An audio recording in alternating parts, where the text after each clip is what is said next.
명랑시사 이승원입니다.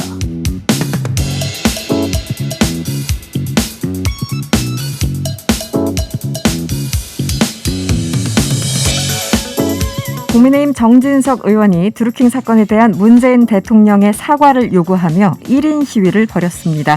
정 의원의 시위 현장에는 범야권 대선 주자들의 격려 방문이 잇따랐습니다. 유구무원이 문 대통령의 유일한 위기 탈출 매뉴얼입니까? 국가의 최고 책임자로서 국민들께 입장을 표명해야 된다고 저도 생각하고 있습니다. 앞으로 다시 이런 일이 벌어지지 않는다는 보장을 할 수가 없죠. 법적인 책임 유무를 떠나서 올림픽 금메달 유력 후보가 도핑을 해도 괜찮다는 말입니까? 김연아 서울주택도시공사 사장 후보자의 자질 논란이 일고 있죠. 김 후보자는 인사청문회에서 다주택 해명 가운데 나왔던 시대적 특혜 발언에 대해서 사과했습니다. 또 제 연배상 저 때는 지금보다는 내 집 마련이 쉬웠고 또 주택가격이 오름으로써 자산도 늘어나는 일종의 시대의 특혜를 입었다고 생각을 합니다. 신규 코로나19 확진자 수가 1,674명을 기록한 가운데 오늘 이은혜 교육부 장관은 교육회복 종합방안을 발표했습니다. 교육부와 교육청은 28명 이상의 과밀 학급을 해소하기 위해서 3개년 계획을 수립하고 2024년까지 총 3조 원을 투입하도록 하겠습니다. 2학기 전면 등교를 추진하는 정책적인 기조에는 변함이 없습니다. 7월 29일 목요일 명랑시사 이승원입니다. 지금 바로 시작합니다. 더 깊고 더 자세한 뉴스 브리핑 뉴스 원정대 시간이죠. 목요일 원정대원 두 분 나오셨어요. 박지훈 변호사, 손정혜 변호사와 함께합니다. 어서 오세요. 안녕하세요. 네, 안녕하세요. 네, 첫 번째 이슈 바로 청와대로 가보죠. 국민의힘 정진석 의원이 오늘 1인 시위를 했죠? 네, 오전 8시부터 청와대 앞에 분수대에서 1인 시위를 지금 시작했는데요. 네. 본인도 일전에 얘기를 했어요. 본인 SNS에 드루킹 대선 관련해서 특검 다시 해야 된다. 대통령 얘기를 하면서 안 되면 릴레이 1인 시위 하자라고 얘기했고 네네. 본인이 지금 먼저 하면서 대통령 침묵하지 말고 사과하라라고 입장을 밝히고 있습니다. 지금 뭐 야권은 기본적으로 김경수 전 지사 유죄 판결과 문 대통령을 어떻게 좀 연결시키기 위해서 굉장히 노력을 하고 있는데 지금 문 대통령의 사과가 필요한 상황인가요? 어떻게 보세요? 근데 보통의 사과라는 것은 지금 이야기하는 포괄적인 입장 표명 사과를 하기 위해선 전제 조건이 그래도 일정 부분은 책임 있는 행동이 있었어야 되는데 드러난 사실관계로 문재인 대통령이나 또 핵심적인 청와대 인물들이 관여했다라는 증거나 정황이 전혀 발견되지 않죠. 네네. 오히려 반대되는 정황이 있습니다. 왜냐하면 김경수 지사에 대한 수사나 처벌 과정을 살펴보면 사실 문재인 정권에서 민주당에서 고발해서 이게 사건이 색출돼서 수사해서 처벌까지 이루어졌다고 한 정황만 보더라도 핵심 관계자들이 연루가 되어 있다면 이런 일은 벌어지지 않거든요. 특검 자체 안 받았겠죠. 네, 김경수 지사가 만약에 가정에서 문재인 대통령이나 그 캠프의 주요 핵심자들에게 이런 드루킹 프로그램을 사용한다라고 적어도 조금이라도 보고를 했다라고 한다면 그런 증거가 나왔을 거예요. 그건 부인하기 어려운 연관성을 가지고 있을 거고 만약에 그런 연관성이 있었다면 이 수사가 민주당이 시작을 못했겠죠. 그런 면에 있어서는 법률적인 책임이거나 이것을 인식했다라고 보기 어려운 상황에서 이것을 사과하면 어떤 문제가 생기냐면 외신에서 바로 나오겠죠. 문재인 대통령이 이 댓글 관련한 여론조작 사건에 사과를 했다. 네네. 그 자체가 일정 부분 책임 있는 사유나 뭔가 정권 관련성이 있구나라고 해석될 여지가 있기 때문에 이 사과를 이런 상황에서 사과를 요구하는 것은 지나치다. 사과할 수 있는 상황이 아니죠. 관련성이 지금 입증된 게 하나도 없고요. 오히려 국정원 댓글 사건은 이 당에서 지금 상대 당에서 했던 부분들이 있어요. 네. 그건 정부 기관에서 정보 기관이 그걸 했다라는 그거를 했던 정당이 반대편 정당한테 사과를 요구한다. 또 더더군다나 지금 손 변호사 설명처럼 드러난 게 전혀 없는데 그건 사실은 사과해도 안 되는 상황이라고 봐야 되겠죠. 뭐 아시겠지만 선거법은 뭐 무죄로 나왔고 그렇죠. 지금 유죄 부분은 업무방해 부분이고요. 있잖아요. 그거를 뭐 대통령하고 연관성이 있다라는 것은 뭐 드러난 건 없습니다. 사실 컴퓨터용 업무방해도 피해자는 사실은 상대편이 아닌 네이버입니다. 상대 정치 후보자가 아니고 네이버예요. 포털 사이트. 네이버. 포털이죠, 포털. 정확히 얘기를 하면. 네. 근데 어쨌든 야권에서는 이 문제를 좀 계속 키우는 그런 분위기입니다. 오늘 정진석 의원 시위 현장 1인 시위였지만 외롭지 않았습니다. 그렇죠. 많은 분들이 찾아갔어요. 일단은 윤석열 후보가 눈에 띕니다. 윤석열 후보의 그 발언 다음에 정진석 후보가 의원들이 릴레이로 하자라고 얘기를 했었고요. 그러다 보니까 실제로 시위를 하니까 제일 먼저 찾아간 것 같고요. 정 의원의 입장을 적극적으로 지지한다면서 선거가 민주주의 전부다라는 얘기도 했습니다. 네. 이 정도 됐으면 대통령이 국정 책임자로서 입장을 밝혀야 된다라고 얘기를 했습니다. 최재형 전 원장도 뭐 비슷한 얘기를 했는데요. 대통령이 사과를 꼭 해야 되고 이게 하지 않으면 앞으로 또 어떤 일이 날지 모르기 때문에 입장 표명이 필요하다고 얘기했고 네. 안철수 대표 역시 이 정통성 얘기를 하면서 네. 대통령 뭔가 잘못했 도핑 얘기까지 했었어요. 도핑. 네, 비판을 했습니다. 올림픽 금메달 유력 후보가 도핑해도 괜찮단 말입니까? 네. 뭐 정확하게 맞는 비유인지는 모르겠는데. 일단은 후보가 댓글 조작을 지시하거나 보고받은 건 아니니까. 그러니까 그 측근이 했다라는 정황 하나 하고 두 번째는 경인선 가자 뭐 경인선의 존재를 알았다는 두 가지만 제시한 상황이었기 때문에 이게 이제 수사로 전환하기에는 그 어떻게 보면 혐의의 기초 사실관계가 확정이 되지 않은 그런 정도이기 때문에 그럴듯한 비유이긴 하지만 문재인 대통령이 관여된 정황이 전혀 없는 상황에서 후보가 도핑했다. 이건 조금 비약일 수 있죠. 네. 그 윤석열 전 검찰총장 같은 경우는 지금 뭐 특검 연장, 수사 재개를 요구하고 있고 이준석 대표 같은 경우는 논리적으로 모순이 있다. 이렇게 얘기를 하고 있는데 법조인들을 봤을 때는 어떻습니까? 법적으로는 가능성이 없습니다. 거의 없다고 봐야 되는 게 특검을 그냥 막 하는 게 아니고요. 특검법을 만들어야 됩니다. 법을 만들려면 국회 합의가 필요하거든요. 일단 이 특검을 하고 있었고 이 특검 하면서도 그 윗선을 뭐 밝혀내거나 했던 거 없어요. 네네. 그런 상황에서 다시 특검법을 통과시켜야 되는데 그게 지금 불가능하죠. 더더군다나 민주당이 다수석을 지금 갖고 있는 상황이고 뭐 이걸 동의해 줄 이유도 없는 거고요. 네, 현실적으로. 그럼 사실상으로는 뭐 할 수 없는 거고 아마 이렇게 내뱉은 거는 정치적인 의미에서 이제 했던 건데 또 실현을 하고 있으니까 아마 국민의힘 이준석 대표가 좀 그걸 우려하는 것 같아요. 가능성이 없다라는 얘기를 하면서 네. 이것 때문에 뭐 단식한다든지 뭐 삭발한다든지 하면 그게 가장 문제라고 또 빗대서 얘기한 걸 봤을 때는 이준석 대표도 안 된다는 걸 아는 것 같고요. 또 적당한 선에서 정책 수사는 가능한데 더 어떤 결행을 하는 거는 문제가 있을 것이다라고 아마 리더십을 발휘한 걸로 보입니다. 알겠습니다. 다음 이슈로 가볼게요. 어제부터 굉장히 화제였죠. 이 뭐 논란이기도 했었고 서울 종로구 한복판에 등장한 윤석열 전 총장의 부인 김건희 씨. 김건희 씨를 비방하는 내용의 벽화가 지금 논란이에요. 네, 28일 종로구 간철동의 한 건물 옆면에 가로가 12m 그리고 세로가 2.5m니까 꽤 큰 규모의 벽화가 6점이 그려져 있다라고 하는데요.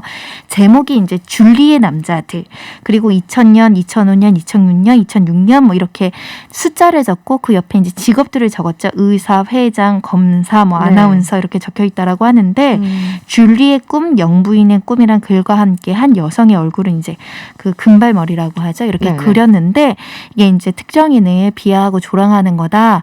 명예훼손이다. 이런 논란도 제기된 상황이고 또 이게 표현의 자유의 영역이다. 이런 지금 여러 가지 의견이 나오고 있죠. 그런데 이 벽화를 저도 이제 굉장히 궁금했었는데 대체 누가 그렸을까? 네. 그리고 굉장히 큰 사이즈긴 하잖아요. 네. 그래서 봤더니 이 건물주, 건물주이자 이 서점 주인인가요? 네. 네, 그분이 그리신 건가요? 본인이 직접 그린 걸로 같아요. 건물주가 직접 그렸고, 네네. 그 SNS에 이제 친분 있는 사람이 좀 내용을 좀 적었는데요. 네. 그 건물주 A 씨랑 한번 얘기를 나눠 보니까 정치적 이유는 아니라고 얘기를 했고, 다만 이제 윤석열 후보 전 총장이 출마한다는 게 오히려 본인이 봤을 땐 헌법적 가치관이 파괴된다라고 생각이 들어서 본인이 시민으로서 분노해가지고 이런 어떤 그림을 그리게 됐다라고 밝히고 있는 상황입니다. 헌법적 가치인 개인의 자유를 말하려는 뜻이었다. 윤 총장이 분노한 것이다. 그리고 이분이 뭐 지금 현 정권 뭐 지지자도 아니야. 뭐 이렇게 얘기를 했다고 하죠. 뭐 본인이 민주당원도 아니고요. 또 현 정부를 그렇게 뭐 강력하게 지지하는 사람도 아니고 뭐 그냥 그러니까 윤 전 총장에 대한 그냥 분노 여기에서 그렇죠. 뭐 예를 들어서 이런 거겠죠. 뭐 본인이 얘기하는 걸 봤을 때는 뭐 정치적 중립이 필요한 검찰총장을 하던 사람이 그걸 한다는 것, 또 거기다가 어떤 문제점들이 있는 거에 대한 어떤 반론을 제기하기 위해서 그 표현을 하기 위해서 자신의 건물의 벽화를 지금 그려놓은 것이다라는 입장입니다. 이분 인터뷰한 걸 보니까 오히려 나는 문재인 정권의 비판적이다. 싫어한다. 세금 정책 굉장히 비판한다라고 주장을 하면서 네. 내가 정치적인 어떤 활동을 했거나 그런 목적으로 게재를 했다라고 보면 내가 10억 원을 주겠다. 그러니까 나는 정말 어느 누구 편도 아니다. 이렇게 중립적인 이치에서 어떤 지금의 현 가장 뜨거운 이슈를 풍자하고자 이렇게 그린 건데 원래 2주 전에 그렸다는 거예요. 보니까 누구한테 의뢰를 그랬어요? 해서 근데 어떤 보도에 나가면서 이렇게 시끄러워졌을 뿐 자기도 이렇게 논란의 소지가 될 것을 몰랐다. 지금 전화도 너무 많이 와서 전화 코드 선을 빼놨다는 거고요. 뭐 네. 유튜버들 찾아오고 또 지지자들 찾아와서 굉장히 당혹하신 것 같아서 내일은 위에 현수막을 크게 붙여가지고 네. 그 그림이 이제 덮어지겠죠. 그래서 네. 거기에 무슨 통곡의 벽 여기에서 하고 싶은 얘기 많은 사람 가서 통곡의 써라.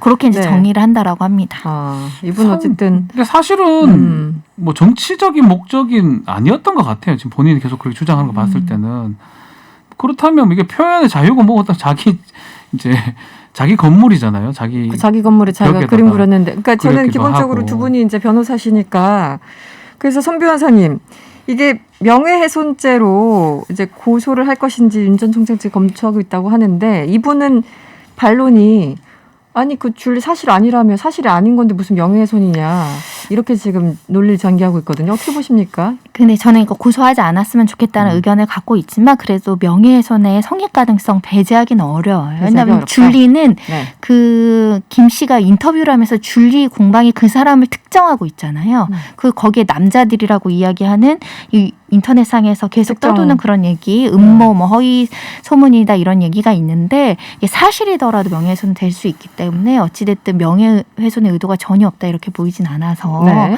사실은 이게 어떤 정치 세력이 했거나 그러면 굉장히 비난이 될 수 있는데 개인이 이제 표현의 자유와 풍자의 영역에서 했다고 하니까 제가 비난할 수는 없는데 적절하진 않은 것 같아요. 예를 들면 이런 거잖아요. 손정혜의 남자들.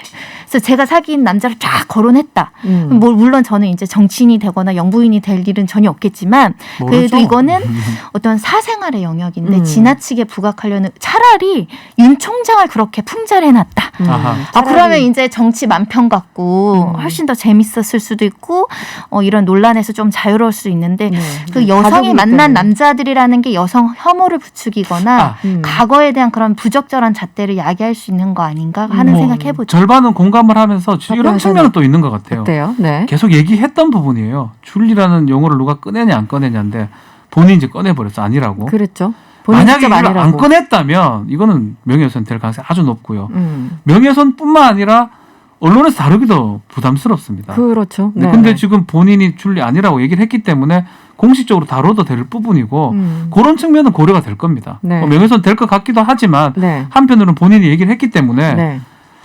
본인이 글쎄요, 아니라고 얘기했기 때문에 아니라고 얘기했기 때문에 건물주의 주장처럼 그런 측면도 아니라는데 있지 않을까 뭐가 싶거든요. 이게 굉장히 좀 엇갈리네요. 네. 그러니까 윤 총장 캠프가 고민이 좀 많을 텐데 이런 정도 풍자의 의도로 정치색이 없는 심지어 문재인 정권을 비판한다라고 이야기하는 일반 서민을 고소고발하면 조금 그 곤란할 자체죠. 수 있지 딜레마. 않을까. 정치적인 뭐 이제 딜레마. 덮어버린다고 하시니까요. 네. 일단 통곡의 벽으로 덮는다고 합니다, 여러분. 그런데 오늘 뭐 보수 유튜버들이 굉장히 많이 와서 이제 1인 시위도 일어나고 뭐 확성기를 이용했다고 하고 윤석열 전 총장 측은 이렇게 발음이 어렵군요. 네. 이 풍문을 터트린 지금 이거 외에도 한 10여 명에 대해서 일괄적으로 그렇죠. 고발한다 입장입니까? 지금 가장 이제 문제가 되는 게 뭐 정대택 씨라든지 네네. 지금 그 장모하고 뭐 오랫동안 소송전이 있었던 네. 또 그리고 지금 유튜브 매체 채널에서 지금 계속 보도하는 부분들이 있습니다. 열린공감 TV. 예, 열린공감 TV 이제 보도가 됐기 네. 때문에 거기에 이제 관계된 사람들을 명예훼손 등으로 고발하겠다. 특히 이제 최근에 취재하는 과정에서 이 동거를 했다면서 전 검사의 어머니를 만났던 적이 있습니다. 그게 또 보도가 됐는데 네. 그 부분은 주거 침입까지 된 것이다. 네, 뭐 전보로 왔다 하면서 네, 네. 그냥 취재한 거기 때문에 문제가 된다. 명예훼손죄, 주거침입죄 등등으로 다 문제가 된다라고 지금 얘기를 하는 상황이고 글쎄요, 뭐 그 부분 좀 지켜봐야 될 것 같아요. 일단 열린공감 TV에서는 이게 뭐 자신들이 취재한다고 나중에 중간에 기자라고 밝혔기 때문에 문제가 없다는 입장이고 네. 뭐 전반적으로 이게 고발이 되면 진실인지 아닌지 따지는 부분까지 되지 않을까 생각이 듭니다. 이 부분 어떻게 보셨어요? 그러니까 그 기자는 처음에 전보러 왔다고 얘기를 해서 이제 그 만났는데 중간에 취재 과정을 밝혔고 나중에 명함까지 주고받았다라고 이제 얘기를 했잖아요. 근데 지금 전 검사 측은 치매 어르신을 가지고 이렇게 패륜 취재하고 있다라고 굉장히 팽팽하게 맞서고 있는데 어떻게 보셨어요? 취재윤리 위반 아니냐라고 직접 질문이 들어오니까 만약에 끝까지 기자라는 신분을 노출 안 하고 속이고 인터뷰를 했다면 취재윤리가 맞지만 중간에 어찌됐든 기자라고 이야기를 했다라는 거예요. 네네. 그래서 다소 부적절은 하지만 이것을 명확하게 윤리 위반이다라고 하기에는 취재 현실에서도 이런 일들로 간혹 있는 것으로 알아서 그런 문제보다는 이게 사실은 이게 재확산되고 있는 문제가 있고 이게 지금 고발한다고도 하는데 영상이 계속 올라와 있고 그 삭제 조치를 안 하고 있다고 하거든요. 네네. 제가 볼 땐 이 유튜브 채널은 법적인 위험을 감수하고 버티는 것 같아요. 그래서 이거를 다 감수하겠다라고 지금 어느 정도 각오를 하고 하는 것 같거든요. 이게 결과가 손해배상 책임을 질지 처벌이 될지 모르겠고 특히 이제 정치인 부인의 사생활이 어떤 정치적인 비평이라든가 이 검증의 대상이 될 수 있어서 표현의 자유를 폭넓게 인정을 받을 수 있느냐. 그것도 이제 법적인 판단을 받아봐야 되긴 하는데 우리 법은 어찌됐든 기자분들의 어떤 보도의 자유는 굉장히 높게 인정을 해주고 있는 편이에요. 넓게. 그 과정에서 악의적으로 이제 허위 사실을 계속 주장을 한다 이러면 단죄를 받을 것 같은데요. 이거는 아직 허위 사실이 뭔지 사실이 뭔지 제가 알 수가 없어가지고 쉽게 단정하기 어려울 것 같습니다. 허위라고 하더라도 이제 취재가 정말 제대로 됐다. 그렇게 할 수밖에 없었다라는 게 입증이 된다면 또 면책되는 경우도 있습니다. 근데 뭐 가장 중요한 건 진실이냐 아니냐가 중요할 것 같고요. 그렇겠죠. 사실 지금 단계에서는 알 수 없기 때문에 민주당의 뭐 캠프라든지 여기서는 반응들이 없어요. 굳이 뛰어들 이유가 없는 거죠. 뭐 그런 것도 있겠죠. 그냥 열린공감TV 측에서 고발을 당했기 때문에 끝까지 이제 갈 것 같은데 이게 이제 진실이냐 아니냐에 따라서 많은 입장들이 달라질 것 같습니다. 네, 워낙 팽팽한 사안이고 일단 뭐 이래저래 윤석열 전 총장 관련해서 잡음이 혹은 여러 가지 이슈들이 계속 부각되고 있는데요. 결국은 이제 이런 여러 가지 상황들이 국민의당 입당을 더 빠르게 하느냐 혹은 뭐 늦추느냐 여러 가지 이제 가능성들이 있어요. 어떻게 보십니까? 부산에 가가지고 뭐 술도 먹고 뭐 잘했는데 또 뭐 하나 6월 항쟁 말 또 실수를 부마 항쟁이냐고 했던 그 말들이 있어요. 만약에 국민의힘의 후보로서 갔다면 그런 실수 안 했을 거예요. 밑에 캠프원들이 제대로 다 보고 있는 상황이니까 이한일 여사가 있는 상황이었잖아요. 6월 항쟁이 부마 항쟁 구별을 못할. 근데 이때 어쨌든 간에 착각을 하거나 하여튼 말할 때마다 실수 같은 게 있기 때문에 그런 것들 때문에 국민의힘 입당도 좀 문제가 되는 것 같아요.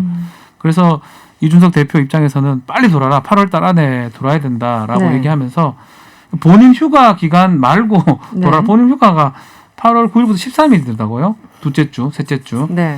그 직후에는 뭐 가능성이 있지 않을까. 직후에.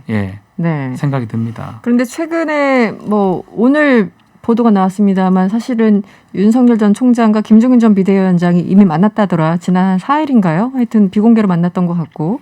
그리고 그 직후에 김종인 전 비대위원장 인터뷰를 다시 이제 복귀해 보니까 아니 굳이 뭐 빨리 들어갈 필요 없고 뭐 한 10월 11월쯤 다니라 뭐 이렇게 얘기를 하셨던 것 같은데 어떻게 보셨어요? 조기 입당 필요 없다. 11월에 야권 단일화해도 좋다라고 이제 권고 조언을 했다라고 해서 고민이 많은 것 같습니다. 지금 국민의힘은 8월 말에 타는 거를 기정사실화하고 있는 분위기인데 윤 총장은 좀 머리 복잡한 것 같아요. 왜냐하면 일단은 국민의힘 들어가면은 내부에서 또 치열한 경선 과정에서 지금 민주당에서 이제 검증이 시작되는 것도 방어해야 되는데 당내에서 이 검증이 시작되면 여러 가지 좀 어려움이 있지 않을까라는 생각을 할 수 있을 것 같아서 제가 볼 때는 고민의 시간이 조금 더 필요해 보인다.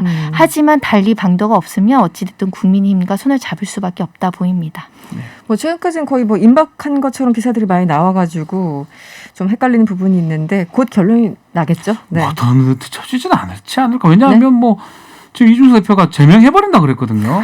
그 옆에 지금 갔던 국민의힘 소속 의원들. 그런데 흥미로운 의원들하고 당협위원장들. 당협위원장들. 그런데 그 김재원 전 의원이 그 얘기를 하셔가지고 들었는데 윤리위원회 자체가 구성되지 않아서 윤리 구성하고 거기서 이제 판단하고 최고위까지 올라고 그 몇 달 흐른다. 이미 네. 그 사이에 윤석열 전 총장 들어와 있을 거다 이런 얘기. 그러니까 그 얘기를 한다는 거 빨리 입당 후보한테 네네. 캠프 원들이 입당시키는 거 얘기하라. 이런 뜻 아닌가 싶어요. 빨리 모셔오기 위해서 모셔와라. 그분들이 갔을 수도 있죠. 예. 알겠습니다. 세 번째 이슈로 가볼까요? 서울주택도시공사 SH공사 사장으로 내정된 김연아 전 의원, 국민의힘 의원이었죠. 네. 어제 청문회가 있었어요. 네. 서울시와 서울시의회가 이 투자기관 SH공사 같은 장을 임명할 때 이제 이런 인사청문회를 하기로 협약을 맺었었고요. 그에 따라 이제 인사청문회를 했는데 네. 이 시의회가 이제 인사청문 특위가 있습니다. 일단 정부와 서울시 공공주택 정책에 대한 대안과 제시 없이 그동안 계속 폄하하고 비판만 일관해왔다.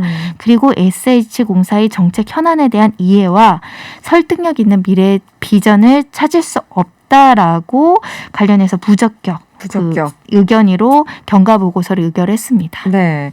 부동산 4채를 가진 다주택자가 공공주택을 공급하는 기관의 수장이 되는 건 부적절하다 이런 지적 많은데 그 와중에 또 청문회 네. 과중에 발언 논란이 좀 있었어요. 일단은 뭐 강남구에도 있고 부산에도 아파트가 한 채씩 있고요. 또 서초구에 상가가 있고 또 부산에 또 오피스텔이 있습니다. 4채가 부동산이 있는데 네. 이거에 대해서 질문했는데 답변이 좀 애매했어요. 제 연배상에 지금보다 내 집 마련이 쉬웠다. 일종의 시대적 특혜였다라고 하면서 네. 글쎄 뭐 쉬웠다 이게 표현이 있는데 쉬워도 집이 없는 분들도 아직 있고요. 많죠. 쉬워도 네. 한 채인 분들도 있고요. 네네. 그러니까 이 발언이 사실은 적절해 보이지는 않거든요. 사실 이 발언 때문에 비슷한 나이 아마 50대 정도 되는데 50대에 집 없는 사람들 서민의 마음을 어떻게 지금 얘기를 하느냐라고 해서 지금 비판이 좀 많이 되는 상황입니다. 제가 이 발언 때문에 좀 기사를 찾아봤는데 2019년 현재 우리나라 주택 그 상황을 봤더니 자가 보유율이 2019년 현재 전국의 60%예요. 그때가 이제 최고치라고 했던 거거든요. 그 전에는 이제 50%대 40% 넘는 거잖아요. 그러니까요. 네. 수도권도 이제 한 54%. 그러니까 대략 한 절반 정도는 내 집 없이 사는 건데 지금 이 상황에서 시대적인 혜택, 뭐 특혜 이런 얘기를 하니까 좀 그러네요. 뭔가 공감 능력이 있는 것인지. 어떤 의도인지는 알겠는데. 그렇죠. 말 뜻은 알겠는데. 또 그 당시 정책이 이제 집에 살아 했던 정권도 있었으니까. 네. 근데 이제 특혜라는 단어를 쓰면 네. 부정적 효과를 야기하죠. 저 사람 특혜 받은 사람이야? 그럼 지금 집을 못 사는 20, 30대는 우리는 왜 우리 시대는 특혜를 안 줘 이런 게 배려가 없어 이렇게 좀 반감을 살 수 있어서 불식간에 나온 단어인지는 모르겠지만 시대적 특혜는 또 다른 사람들에게는 시대적 차별로 느껴지기 때문에 그렇죠. 또는 나는 그 시대에 왜 안 샀나 하는 자괴감을 유발할 수 있어서 다소 부적절했다 보이죠. 단어 선택에 있어서. 그러니까 이 청문회 때는 이제 그런 단어 하나 때문에 굉장히 사람들이 예민하게 반응하는 부분들이 있잖아요. 거기에 대해서 좀 제대로. 더군다나 지금 이 공사가 내부에서 부동산 투기 문제 때문에 그렇죠. 국민들이 굉장히 공분을 사하고 LH도 상대적 그렇고. 박탈감, 뭐 SH도 마찬가지로 이제 뭐 구체적인 건 나오지 않는다고 하더라도 국토부나 유관기관들의 어떤 관리 감독 책임까지 공공성에 대한 부분이 조금 신뢰가 떨어져 있는 상황에서 나는 다주택제인데 시대적 특혜였고 우리는 좀 쉬었다 이렇게 이야기를 해버리면은 약간은 조금 이 시대적 사명에 대한 인식이 부족한 거 아니냐라는 논란이 생길 수 있어요. 당장 시민대체 뭐 대표적으로 경실련이 입장문을 냈죠. 일단은 얘기했던 것처럼 지금 SH 공사 사장 역할이 뭔지 또 마찬가지고요. 두 번째로 지금 경실련에서 지적하는 부분은 이 김연아 전 의원이 있었던 곳이 좀 중요한 것 같아요. 네. 이 한국건설산업연구원에서 20년간 있었기 때문에 뭐 전문성이 있다고 볼 수 있는데 네. 반대로 이 산업연구원 자체가 이 건설업체라든지 그 건설협회에서 건설공제에서 출자한 회사입니다. 그러니까 민간 건설사들 그렇죠. 입장에 있었다라는 대부분 거죠. 네. 민간 건설사 입장에 있는 상황이라면 지금 상황에서 SH공사 사장이 해야 될 일이 건설업체를 봐야 되는 건지 서민들을 봐야 되는 건지 해서 좀 맞지 않는 거 아니냐.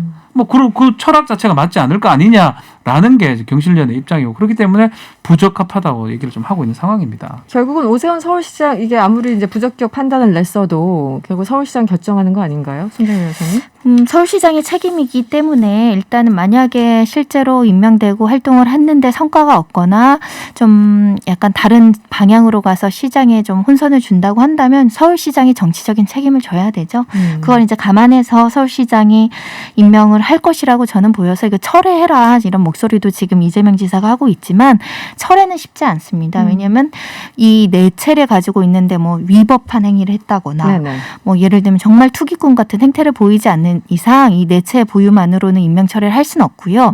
다만 지금 시장의 우려는 이런 공사 같은 경우는 시장성도 중요시해야 되지만 공공성도 굉장히 중요한 가치를 보여야 되는데 그렇죠. 혹여라도 민간 건설사 쪽에 너무 치우쳐서 이 시장성에 너무 치우친 정책을 실현하면 어떻게 될까 이런 우려를 하고 있는 거거든요. 김연아 의원이 균형점 있게 잘 또 수행해 나가는 모습을 보여야 될 것 같아요. 네.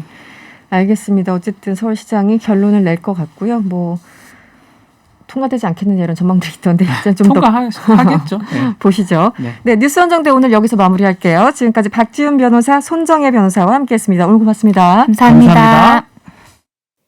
지금 이 시각 사회 곳곳에서 벌어지는 다양한 소식들을 전해드립니다. 뉴스 원정대 2 시작할게요. 이현경 뉴스캐스터 오늘도 변함없이 나와 있습니다. 어서 오세요. 네, 안녕하세요. 네, 첫 번째 뉴스 코로나19 관련 소식이죠. 이 4단계라는 최고 수위 방역 카드를 꺼내 들었는데 그리고 한 18일 정도가 흘렀는데 유행이 잡히지가 않는 것 같아요. 어떻습니까? 상황이? 네, 그러니까 어쨌든 수도권에서는 확산세를 멈추는 게 첫 번째 목표이기는 한데요. 네네. 우리가 지금 생활에 불편하고 힘들고 참고 있는 것에 비해서 사실 유행이 좀 잡히지 않는다고 볼 수 있겠습니다. 오늘만 해도 신규 확진자 숫자가 1,674명이니까 네. 거의 지금 이제 한 23일째 네 자릿수가 계속 이어지고 있는 상황인데 네. 만약에 예를 들어서 아침에 딱 일어났는데 신규 확진자 숫자가 2,000명을 넘었다.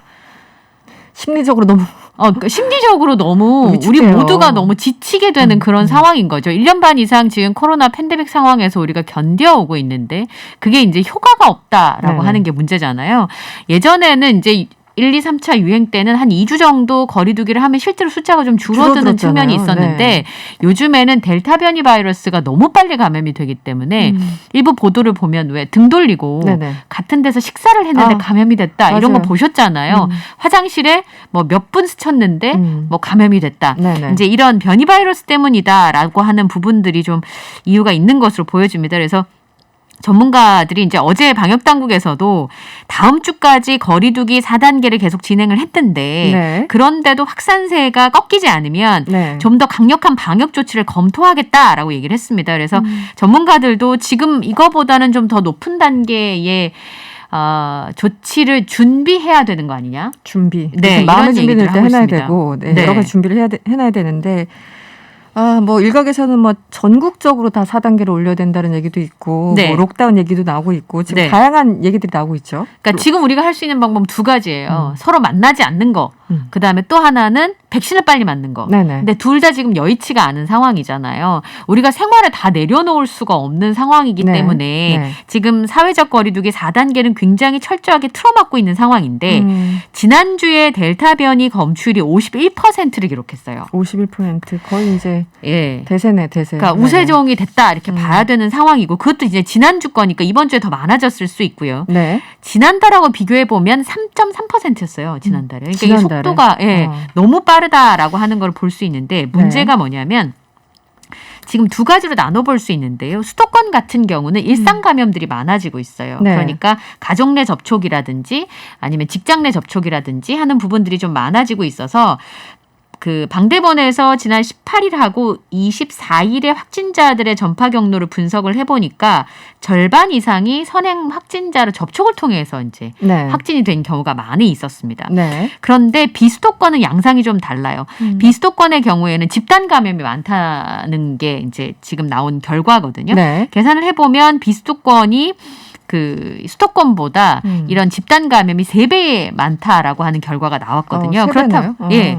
그렇다 그러면 집단 감염은 사실 잡기가 상대적으로 좀 용이하죠. 그렇죠. 한 군데서 여러 번 발생을 하니까 그러면 지금 비수도권의 경우는 일부 지역을 제외하고는 사회적 거리두기 3단계를 시행을 하고 있는데 그러면 이거를 완전히 틀어막아서 비수도권이라 노선 잡아야 되는 거 아니냐 해서 나오는 얘기가 아까 말씀하셨던 전국적으로 록다운을 하는 게 필요하지 않느냐.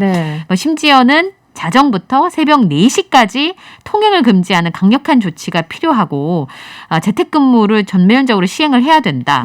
이런 얘기들이 나오고 있는데 아직까지 전국 4단계, 그러니까 전국 봉쇄잖아요, 거의. 이런 단계는 지금 생각하고 있지 않다라고 하는 게 방역당국의 설명인데 그렇다면 할 수 있는 게 뭐가 있을까? 그러면 이제 사적 모임을 완전 전면 거의 금지하듯이 해야 되고 낮에도 2인까지만 만나게 한다 뭐 이런 건데. 예, 이렇게밖에는 지금 할 수가 없는 그런 상황입니다. 근데 이 어떤 분인지 모르겠지만 이 자정부터 새벽 4시까지 통행 금지는 이거는 뭐 특별히 이렇게까지 할 필요 있나요? 어차피 그때는 사람들 별로 거의 돌아다니지 않는데 사람들끼리 만나지 않는 게 핵심인데 뭐 이런 것까지는 아니더라도 이제는 낮에도 2명까지냐 뭐 이렇게 생각하시는 분들이 사실은 마음의 준비를 해야 되는 거 아니냐 이렇게 생각하시는 분들이 좀 있더라고요. 근데 지금 경북 구미나 김해 이런 지역에 보면 상당수가 유흥시설에서 집단 감염이 시작이 됐어요. 예, 그러다 보니까 그런 시설들 지금 10시까지는 운영을 하고 있잖아요. 그렇죠. 그리고 이제 풍선 효과라고 해서 여기서 못 하시면은 뭐 거리두기 단계 1, 2단계인 대로 가기도 하고 하는 부분들이 있으니까 전면적으로 이제 단계를 올려야 되지 않느냐라고 하는 얘기들이 있습니다. 예. 알겠어요. 이 학교가 참 문제인데, 그러니까 학력 이 불평등 얘기도 나오고 있고, 학교가 굉장히 중요하잖아요. 그런데 이 학기에는 어쨌든 전면 등교를 하기로 했었죠. 이런 상황에서 이게 가능할까요? 그러니까 제가 아까 말씀드렸잖아요. 팬데믹 상황은 팬데믹 상황인데 이제 이걸 어떻게 볼 것인가 생각을 좀 바꿔야 되는 거 아니냐. 지금은 완전히 틀어막은 다음에 예전으로 완벽하게 돌아가는 거를 생각하잖아요. 저도 이제 그걸 꿈꾸고 있는 상황인데 이렇게 되면 일상을 다 내려놓을 수가 없으니까 그러면 함께 가야 되는 거 아니냐 이런 얘기들을 하시는 분들이 있습니다. 우선은 이은혜 부총리의 경우에는 2학기 등교 수업을 하는 방안을 현재까지는 정책 기조에 변함이 없다라고 얘기를 했고 현재까지 팬데믹 상황 때문에 8월 둘째 주까지 이제 학사 운영 일정은 2학기 어떻게 할 것인지를 그때 발표를 하겠다고 했으니까 좀 지켜봐야 되는 상황인데요. 이 전국적으로 조정이 파악돼야 되는 상황이다. 왜냐하면 사회적 거리두기 단계가 수도권은 4단계이고 비수도권의 경우는 그렇지 않기 때문에 그런 부분을 좀 봐야 된다라는 입장인데요. 이전에 사실 2학기에 등교 수업을 하기로 했던 이유는 2가지였습니다. 하나는 생각보다 아이들이 학교를 가는데 집단 감염이 많지 않았다. 그리고 두 번째는 아까 말씀하신 것처럼 아이들이 이제 얼마 전에 칼럼 보니까 어떤 선생님이 그 같은 반 아이를 이제 어디 한적한 데서 아이스크림을 하나 사줬어요. 근데 마스크를 내려서 나름 방역 수칙을 지킨 거예요. 멀리 떨어져 2m씩 떨어져 앉아서 아이스크림 하나씩 먹은 거예요. 마스크를 내렸는데 내가 아는 아이의 얼굴이 아니었던 거죠. 왜냐하면 3월 달에 얼굴을 보고 계속 마스크 낀 얼굴을 본 거예요. 그러니까 이 마스크를 내렸는데 아이가 보조기에 있다는 것도 그때 기억이 나신 거예요. 선생님이. 맞아요. 그러니까 이런 상황이다 보니까 이제 그 학교 수업 손실도 물론이고 학습 격차도 이제 학원을 계속 보내는 곳하고 제대로 관리를 할 수 없는 부모님들의 입장에서 보면 격차도 벌어지고 차이가 너무 크니까. 그러니까 사실은 교육부에서도 우려하는 마음이 없는 것은 아니나 현실적인 문제들이 좀 있었던 거죠.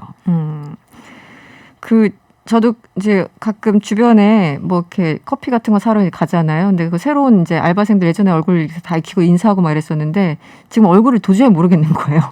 몇 달을 가도 얼굴을 모르겠어. 이목구비가 각자의 주장이 있다는 걸 요즘에 많이 느끼게 되는 게 마스크를 내리면 내가 아는 그 얼굴이 아니라는 거를 많이 느끼게 되더라고요. 그분이 아니어가지고. 그분이 아닐 때가 많죠. 깜짝깜짝 놀라죠. 학생들은 더 심할 것 같은데. 어쨌든 그 2학기 시작이 8월 중순인데 지금 유은혜 부총리가 현재까지는 좀 보자라는 거고. 그나저나 지금 그 영경 캐스터 같은 경우는 아이가 학교를 다니는 저는 나이인가요? 지금 3학년이고요. 저희 꼬마는 긴급 돌봄을 계속 가고 있습니다. 아, 그래요?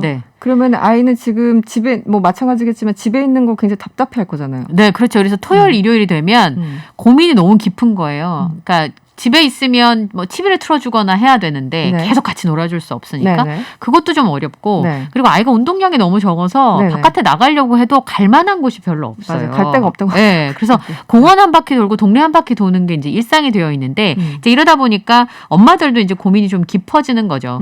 그리고 엄마들도 우울증이 와요. 그렇죠. 네. 그러니까 삼시세끼를 심지어 남편이 재택근무를 하잖아요. 네네. 그러면 본인도 일을 하면서 계속 밥을 해줘야 되니까 약간 지금 이게 상황이 길어지다 보니까 그런 아이들도 부분들이 좀 엄마, 있습니다. 부모님들도 모두 다 힘든 그런 상황인데. 네.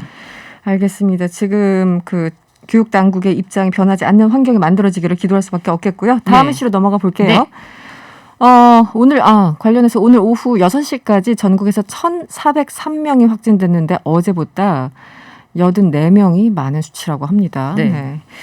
다음 이슈, 공군 여중사 성추행 사건이 마무리도 안 된 시점이죠. 지금 네. 계속 진행 중인데 공군에서 또 가혹행위 의혹이 터졌습니다. 네. 어떤 일입니까? 이거는 이제 그 사실 공군 여중사 성추행 사건의 경우에는 상사와 이제 부하의 관계였잖아요. 네. 상하 관계였는데 이번에는 병사 간의 가혹행위가 있었는데 이 군의 대응에 좀 미흡한 점이 좀 충분히 있어 보입니다. 우선 이건 제보를 통해서 알려졌고요. 네. 강릉에 있는 또 공군이야 이렇게 얘기들 하시더라고요.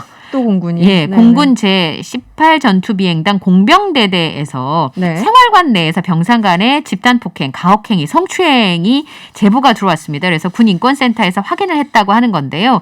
원래 지난 4월에 이 병사가 전입을 왔는데 네. 동기들하고 생활관을 같이 써야 되는 상황이었어요. 네네. 근데 부대 사정상 무슨 일이었는지 선임 내병하고 같은 이제 방을 쓰게 되면서 문제가 발생을 했었는데 네. 뭐 가혹행위 한 거를 보니까 2달 동안 매일 무서운 얘기를 해달라고 요구를 하기도 하고요. 이거 뭡니까? 네. 식단표를 외우라고 합니다. 식단표? 예, 식단표를 다 외우라고 해요. 틀리면 폭언과 욕설이 오고요. 딱밤 맞기 게임을 빌미로 해서 수시로 구타를 하고 심지어는 생활관 안에서 여러 명이 이 병사를 눕힌 뒤 1시간 집단 폭행, 성추행을 했다라는 제보들이 있습니다. 근데 이게 갈수록 더 심각해져요.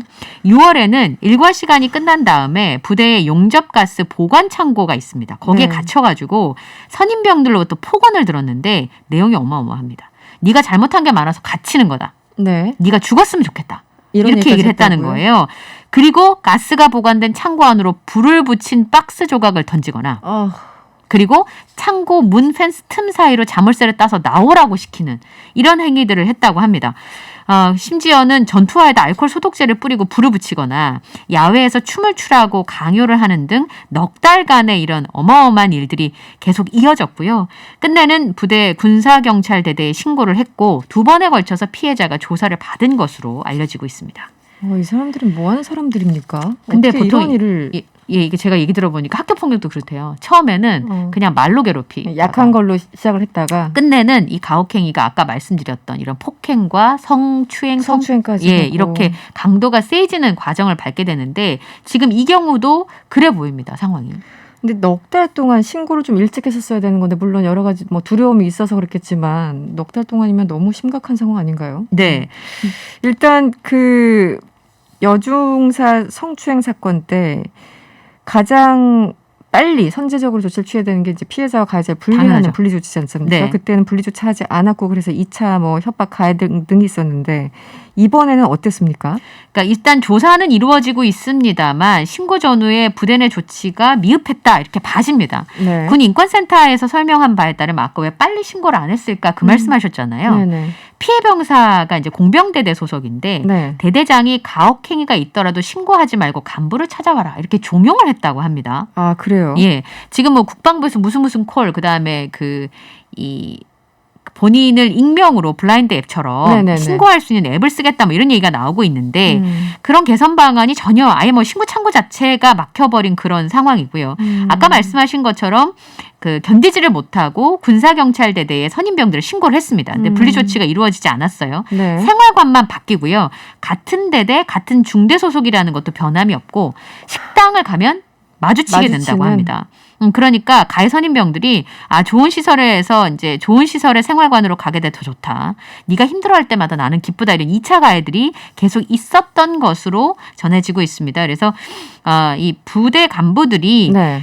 영내에 문제가 생겼을 때 그냥 경징계로 마무리하고 가해부 형사를 뭐 딴 데 보냈다가 복귀시키거나 하니까 이 인권 침해가 근절되지 않고 있고 피해자가 오히려 2차 피해에 고스란히 노출되고 만다 이런 지적이 있고요. 그리고 또 놀라운 건 이 가해 선임 병사들이 처음이 아니라는 겁니다. 앞서서 다른 피해자로부터 이미 있겠죠. 네. 가혹행위를 했다라고 신고를 해가지고요. 가벼운 징계를 받고 본래 생활로 돌아온 상태였다고 하네요. 그러니까 이렇게 가해한 사람들의 어떤 패턴인 거 보면은 한 번 한 사람들이 아닐 가능성이 매우 높잖아요. 네. 그리고 나날이 갈수록 수법들이 좀 악랄해지는 측면이 있지 않습니까? 악랄하고 잔인해지고 네. 이런 상황들. 알겠습니다. 그 5147번님이 문자 주셨는데요. 저는 공군 전역했는데요. 요즘 같아서는 어디 가서 진짜 공군 나왔다고 말도 못하겠어요. 예전에도 없었던 엽기적인 행각이 2021년에 웬 말입니까? 이렇게 문자 주셨는데 네. 예, 이 심정은 충분히 이해갑니다. 네. 예, 그렇습니다. 정말 모범적으로 충실하게 일하시는 분들 대부분인데 이분들한테 정말 먹칠을 하는 그런 그렇습니다. 사건들이 종종 이렇게 벌어지고 있습니다. 네, 오늘 고생 많으셨고요. 지금까지 이현경 뉴스캐스터와 함께했습니다. 오늘 고맙습니다. 감사합니다.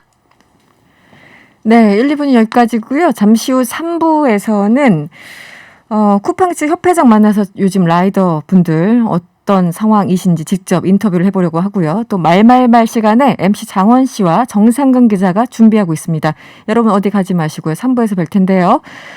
잠시 소피 터커의 베스트 프렌드 들으시고 7시에 3부에서 뵙겠습니다. 명랑시사 이승원입니다. 3부 시작했습니다. 지난 화요일 경제가 문제 시간에서 고란 기자와 함께 배달 주문앱 업체들이 이 배달기사 확보 경쟁에 나섰다. 이런 얘기를 전해드렸는데요. 오늘 명랑 인터뷰에서는 현장에 계신 라이더 분과 함께 직접 어떤 일을 겪고 있는지 이야기를 들어보려고 합니다. 라이더 유니온 위대한 쿠팡이츠 협회장 연결돼 있습니다. 안녕하세요. 네, 안녕하세요. 네, 오늘은 휴무였다고 들었는데요. 근무를 보통 하시는 날에는 보통 몇 시간 일을 하시나요? 네, 보통 6시간에서 8시간 정도 그 사이를 일을 하고 있어요. 네. 그러면 주로 이제 점심시간, 저녁시간 때 가장 피크 타임이겠고요. 중간에 가장 더운 2시, 5시에도 계속 일을 하시는 건가요? 2시, 5시는 가급적이면 조금 피하려고. 그렇죠. 너무 덥기 때문에. 네네. 피하려고, 하고 있어서 거의 네. 오전에 이제 한 11시쯤에 나가서 2시까지 하고. 네. 2시에는 이제 쉬었다가 네. 한 5시쯤 다시 나오는 그런 네. 패턴으로 일을 하고 있습니다. 네. 요즘 보면 무더위가 이게 잠깐 서 있기만 해도 땀이 주르르 흐르잖아요. 네네. 그런데 운전하셔야 되고 도로 열기도 있고 또 기다리는 시간 동안 밖에도 계셔야 되고 굉장히 힘들 것 같아요. 어떤 게 가장 고충입니까? 차가 막힐 때가 가장 힘들어요, 사실. 막힐 때. 네네. 네. 사방에 차가 있게 되면은 그렇죠. 아스팔트 열기와 그리고 엔진 열기가 같이 오기 때문에 네. 네, 그 부분이 가장 힘듭니다. 그렇군요. 그렇죠. 땅에서 올라오는 그 열기가 엄청나던데 옆에 차들까지 있으니까 굉장히 답답하실 것 같은데 그렇다고 헬멧이나 이런 걸 안 쓸 수도 없는 상황이잖아요. 그렇죠. 네, 간단한 헬멧 쓰는 것도 사실은 굉장히 위험해 보이던데 알겠습니다. 지금 수도권에서 사회적 거리두기 4단계가 시작된 지도 꽤 시간이 흘렀습니다. 이 배달앱을 사용하시는 분들이 더 늘었다고 보도를 봤는데 실제 4단계 전과 후가 많이 달라졌습니까? 일단은 코로나 완전 극초기와 비교했을 때 상대적으로 사람들이 좀 무뎌진 것 같아서 일이 좀 줄어든 것 같긴 하지만 여전히 배달 주문 건수는 많고요. 네. 지역별로 차이가 있겠지만 요즘은 제가 사는 지역은 휴가철이라 조금 줄어든 느낌이에요. 네, 휴가철이기 때문에. 네. 근데 저희가 이제 특별히 모신 이유는 여러 가지 상황에 대해서 좀 질문도 있었지만 저희가 며칠 전에 이제 보도를 해드렸는데 배달앱 업계에서 라이더분들 이제 모셔간다. 왜냐면 워낙 사람들이 많이 콜을 하기 때문에 특정 시간대, 특히 점심 시간이나 저녁 시간대 몰리는 시간은 모셔간다는 얘기를 들었어요.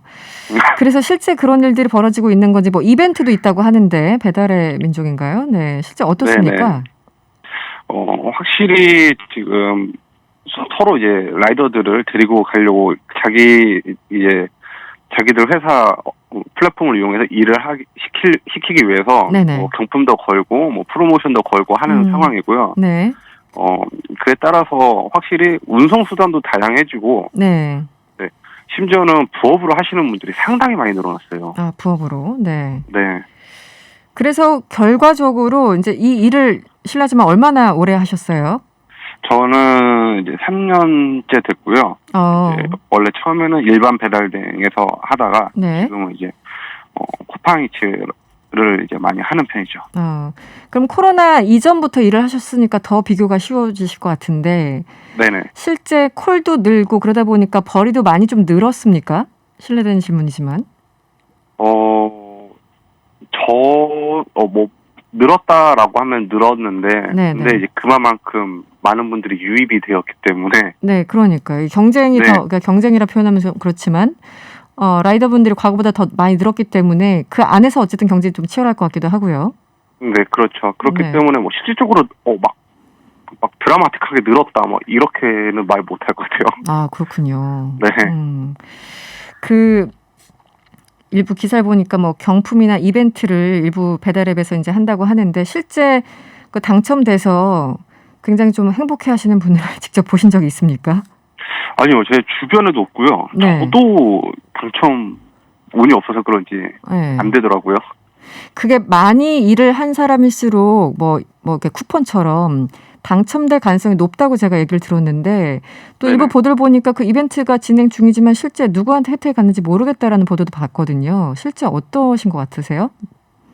이거 좀 조심스러운데 뭐 이렇게 사측에서는 이제 줬다고 하니까 네, 뭐 일단 믿을 수밖에 없고요. 네, 일단 믿을 수밖에 없는 부분이고 근데 이제 최소한 주변에서는 이제 받았다라는 사람들이 없다 보니까 이게 누굴 주는 건가 대체. 어떤 기준으로 뭐 이런 생각을 좀 하게 되셨겠네요. 네. 그렇죠. 그런데 이제 쿠팡이츠에 계신다고 하셨으니까 이 쿠팡이츠 측이 주요 시간대 배달 단가를 한선인 2,500원까지 떨어뜨린다라고 하던데 이건 무슨 얘기인가요? 일단 이제 쿠팡이츠 같은 경우는 이제 피크타임 미션이라는 프로모션을 진행을 하는데요. 네. 이게 그 특정 시간대에 특정 지역에서 배달을 하면 얼마를 지급하겠다. 뭐 이런 식의 프로모션을 해요. 네네. 근데 이게 뭐 한 건만 하면은 뭐 얼마다라는 프로모션이 있는데, 근데 이게 이 프로모션조차도 받는 사람들이 있고 못 받는 사람들도 있고요. 그리고 받았다고 해도 개개인마다 프로모션 금액이 달라요. 그러니까 특정 시간에 특정 지역을 많이 배달을 하면 아니요, 그 지역에서 하나만 하시면 돼요. 아, 하나만? 네, 하나만. 하나만 해도 뭐 10,000원을 주겠다, 7,000원을 주겠다. 네, 이런 게 있고, 그리고 방금 전에 말씀해 주셨듯이 뭐 이제 주요 시간대에 배달 단가 한선인 2,500원까지 떨어뜨린다고 이렇게 질문해 주셨잖아요. 네네. 이게 어떻게 되는 거냐면은 예를 들어서 11시 59분에는 기본 배달 단가가 4,000원이었어요. 네. 근데 이제 피크타임 이제 미션이 시작되는 시간이 12시라고 쳤을 때 12시가 되면은 일제히 2,500원으로 바뀌는 경향이 많아요. 아, 그렇습니까? 이렇게 딱 시간이 정해져 있을 테니까 어쨌든 1분 상관이지만. 네, 1분 차이지만. 네. 1분 차이지만 일제히 금액들이 다 한 손으로 바뀌어요. 이게 근데 하루 이틀이 아니라 벌써 수개월째 진행이 되고 있는 일이거든요. 그러니까 얼핏 생각을 하면 피크타임에 더 많은 사람들이 그 콜을 할 테니까 더 많은 사람들이 주문을 할 테니까 기사분들이 라이더분들이 많이 필요하잖아요. 네. 그렇다면 단가가 오르지 않을까라고 생각을 할 수 있는데 오히려 반대라는 말씀이신 거잖아요. 그렇죠. 오히려 반대의 상황이 나오고 있는 상황이죠. 그 얘기는 그 시간에 더 많은 라이더들이 갑자기 유입돼서 그렇다고 이해를 하면 될까요? 솔직히 뭐 그렇게 이해를 하시면 하시는 건데 그것도 그렇다라고 할 수가 없는 게 왜냐면은 1분 사이에 단가가 바뀌는 거잖아요. 네네, 그렇죠. 네. 이게 라이더들은 이해가 안 간다. 그 1분 사이에 갑자기 확 사람들이 몰릴 수가 없다. 라는 게 이제. 그러니까 정확한 뭐 데이터는 없지만 이렇게까지 가격을 떨어뜨릴 만큼 라이더가 모이는 거 맞아? 이런 생각을 하게 된다는 뜻이군요. 그렇죠. 저희는 이제 그 시간대에 일을 하고 있던 사람들이니까. 그리고 그럴 수 있겠네요. 네, 그리고 이제 단체 대화방에서 서로 이제 정보도 공유를 하고 하니까. 네, 그런 의심이 되는 거죠. 이게 일부러 회사에서 바꾸는 게 아닌가. 기본적으로 이 프로모션 미션을 주어지고 거기에 대해서 이제 뭔가 그 혜택을 주고 이런 프로모션에 대해서는 어떤 입장이신가요, 라이더분들은? 이게 이 부분에 대해서 조금 조심스러운 부분이 있는데요. 이게 네네. 긍정적으로 생각하시는 분들도 있고요. 뭐 그렇겠죠. 네. 네, 부정적으로 생각하시는 분들이 계세요. 이게 왜 그러냐면은 차라리 프로모션을 하지 말고 네. 기본 건당 단가를 올려달라. 아, 조금이라도. 네. 네, 조금이라도 올려달라라고 하시는 분들도 계시고, 그 시간대에 그 프로모션만 딱 하고 빠지시는 분들이 계세요. 네. 네. 그렇기 때문에 라이더 분들의 의견도 조금 나뉘는 것 같더라고요. 알겠습니다. 요즘 이제 여러 가지 일들이 있지만 이제 날씨 때문에 영향을 많이 받으실 것 같은데 아까 폭염 얘기하셨고 굉장히 이제 열악한 환경 속에서 일을 하시는데 이 쿠팡이츠 라이더들에게 500리터짜리 생수를 지급하는 대책을 내놨다고 들었어요. 쿠팡이츠. 네, 이거는 네. 어떤 건가요? 이게 지금 500ml 생수를 지급하는 건데 쿠팡이츠에는 리워드라는 그런 등급제가 있어요. 네. 등급제가 있는데 이게 배달 파트너들이라고 하는데 레전드, 에픽, 마스터 이렇게 3개의 등급으로 나눈 거거든요. 네. 네. 이거는 이제 일정 조건을 충족해야지만 등급을 받을 수가 있는데 네. 네. 여기서 가장 높은 레전드 등급을 받으신 파트너한테만 이제 생수가 지급이 되고. 아, 일괄적으로 지급이 아니라. 네, 일괄 지급이 아니라 등급별로 이렇게 차등으로 지급을 한 걸로 알고 있어요. 그래서 이거를 순위에 따라서 지급받았다. 네, 이렇게 또 언론에서도 한번 나왔고. 네. 네. 그래서 전체적인 라이더들은 생수를 지급을 못 받았죠. 아, 그렇군요. 알겠습니다. 네네. 지금 인터뷰 시간이 거의 다 이제 끝날 때가 돼서 마지막으로 좀 가장 요즘 날씨에 라이더들에게 정말 필요한 어떤 대책이나 이런 것들이 어떤 게 있을까요? 한 말씀 좀 부탁드리겠습니다. 네, 그 현실적 대책이라는 게 가장 어려운 부분인 것 같은데요. 여러 가지 대책 마련에 대해 얘기가 나오고 있는데 네. 배달 라이더들은 그 유기체랑 같아서 여러 곳을 다니잖아요. 네네. 네, 그래서 제 생각에는 각 도마다 특정 이 스팟을 지정을 해서 네. 회사에서 얼음물이나 쉴 수 있는 공간을 마련해 주는 게 좋지 않을까. 네. 네, 라는 생각도 이렇게 많이 하고 있습니다. 아, 그렇군요. 최소한 쉴 수 있는 공간. 네. 네네. 알겠습니다. 오늘 말씀은 여기까지 듣겠습니다. 고맙습니다. 네. 지금까지 라이더 유니온 위대한 쿠팡이츠 협회장이었습니다. 한 주간 회자된 화제의 말들을 만나보는 시간이죠. 좋은 말, 나쁜 말, 이상한 말. 오늘도 함께할 두 분 나오셨어요. MC 장원 씨 그리고 미디어 전문 정상근 기자와 함께합니다. 어서 오세요. 안녕하십니까. 안녕하세요. 네. 첫 번째 말 하기 전에 일단 여러분들 요즘 스포츠 열심히 보고 계십니까? 올림픽 기간이어서 지금 볼 게 많은데 아무래도 이제 일하는 시간에 많이 이제 경기가 있다 보니까 그렇죠. 네. 짬짬이 시간 날 때마다 이제 보죠. 짬짬이 이동할 때마다 아니면 영상 올라온 것들은 이제 경기가 끝난 후에 이제 편집된 영상을 보던가 하이라이트 이런 것들. 네. 정상 기자도 마찬가지인가요? 저도 주로 하이라이트 보고 있습니다. 몰아서 보기. 네. 알겠습니다. 네, 오늘 첫 번째 말로 가보겠습니다. 그렇게 이야기하는 여의도 부채도사들이 좀 있습니다. 네, 국민의힘 김재원 최고위원 말인데요. 준비된 음성 먼저 들어보시죠. 오세훈 대권으로 이준석 서울시장으로 이런 설들은 오래전부터 있었잖아요. 그렇게 이야기하는 여의도 부채도사들이 좀 있습니다. 계룡산 다 보내야 돼요. 계룡산 보내야 된다. 네. 정창근 기자, 어떤 상황에서 나온 얘기죠? 네, 어제 이 TBS 김어준의 뉴스공장에 김재원 국민의힘 최고위원이 나왔는데요. 네. 진행자가 이 정치권에서 이른바 이제 오세훈 서울시장 차출론이 있지 않냐. 윤석열 전 총장의 지지율이 빠지니까 이른바 이제 대안으로 오세훈 서울시장이 이제 대권 후보로 나서는 거 아니냐, 좀 이런 얘기들이 있다 이렇게 질문을 하니까 네. 이제 김지현 최고위원이 대답을 하긴 했는데, 근데 다만 이제 좀 실현 가능성이 낮다라는 의미에서 그렇게 얘기하는 여의도 부채도사들이 좀 있습니다. 뭐 그런 사람들은 뭐 계룡산으로 네. 뭐 이렇게 일종의 뭐 점쟁이처럼 그렇게 보내야 된다는 거죠. 네. 뭐 근데 다만 완전히 가능성을 닫지는 않았고요. 오세훈 시장의 뭐 가능성이 뭐 한 1% 정도는 있다. 뭐 이렇게 얘기를 하면서 뭐 물론 이제 오세훈 시장은 나오려고 하지 않겠지만 네. 당에서 뭐 국민 명령이라면서 나오라고 하는 사람들이 있을 것이다. 이렇게 네. 전망하기도 했습니다. 한 1%라는 거는 거의 뭐 어렵지 않겠느냐 뭐 이런 뜻 같기도 한데 네네. 모르겠습니다. 정치라는 건 항상 움직이는 거라서. 그나저나 네. 오세훈 대권 도전, 이준석 서울시장 설, 이 시나리오에 대해서 두 분은 뭐 가능성이 있다고 보십니까? 글쎄요, 뭐 아까 말씀하셨다시피 정치라는 게 사실 예측 불가능한 측면이 있기 때문에 알 수 없는 거지만 네.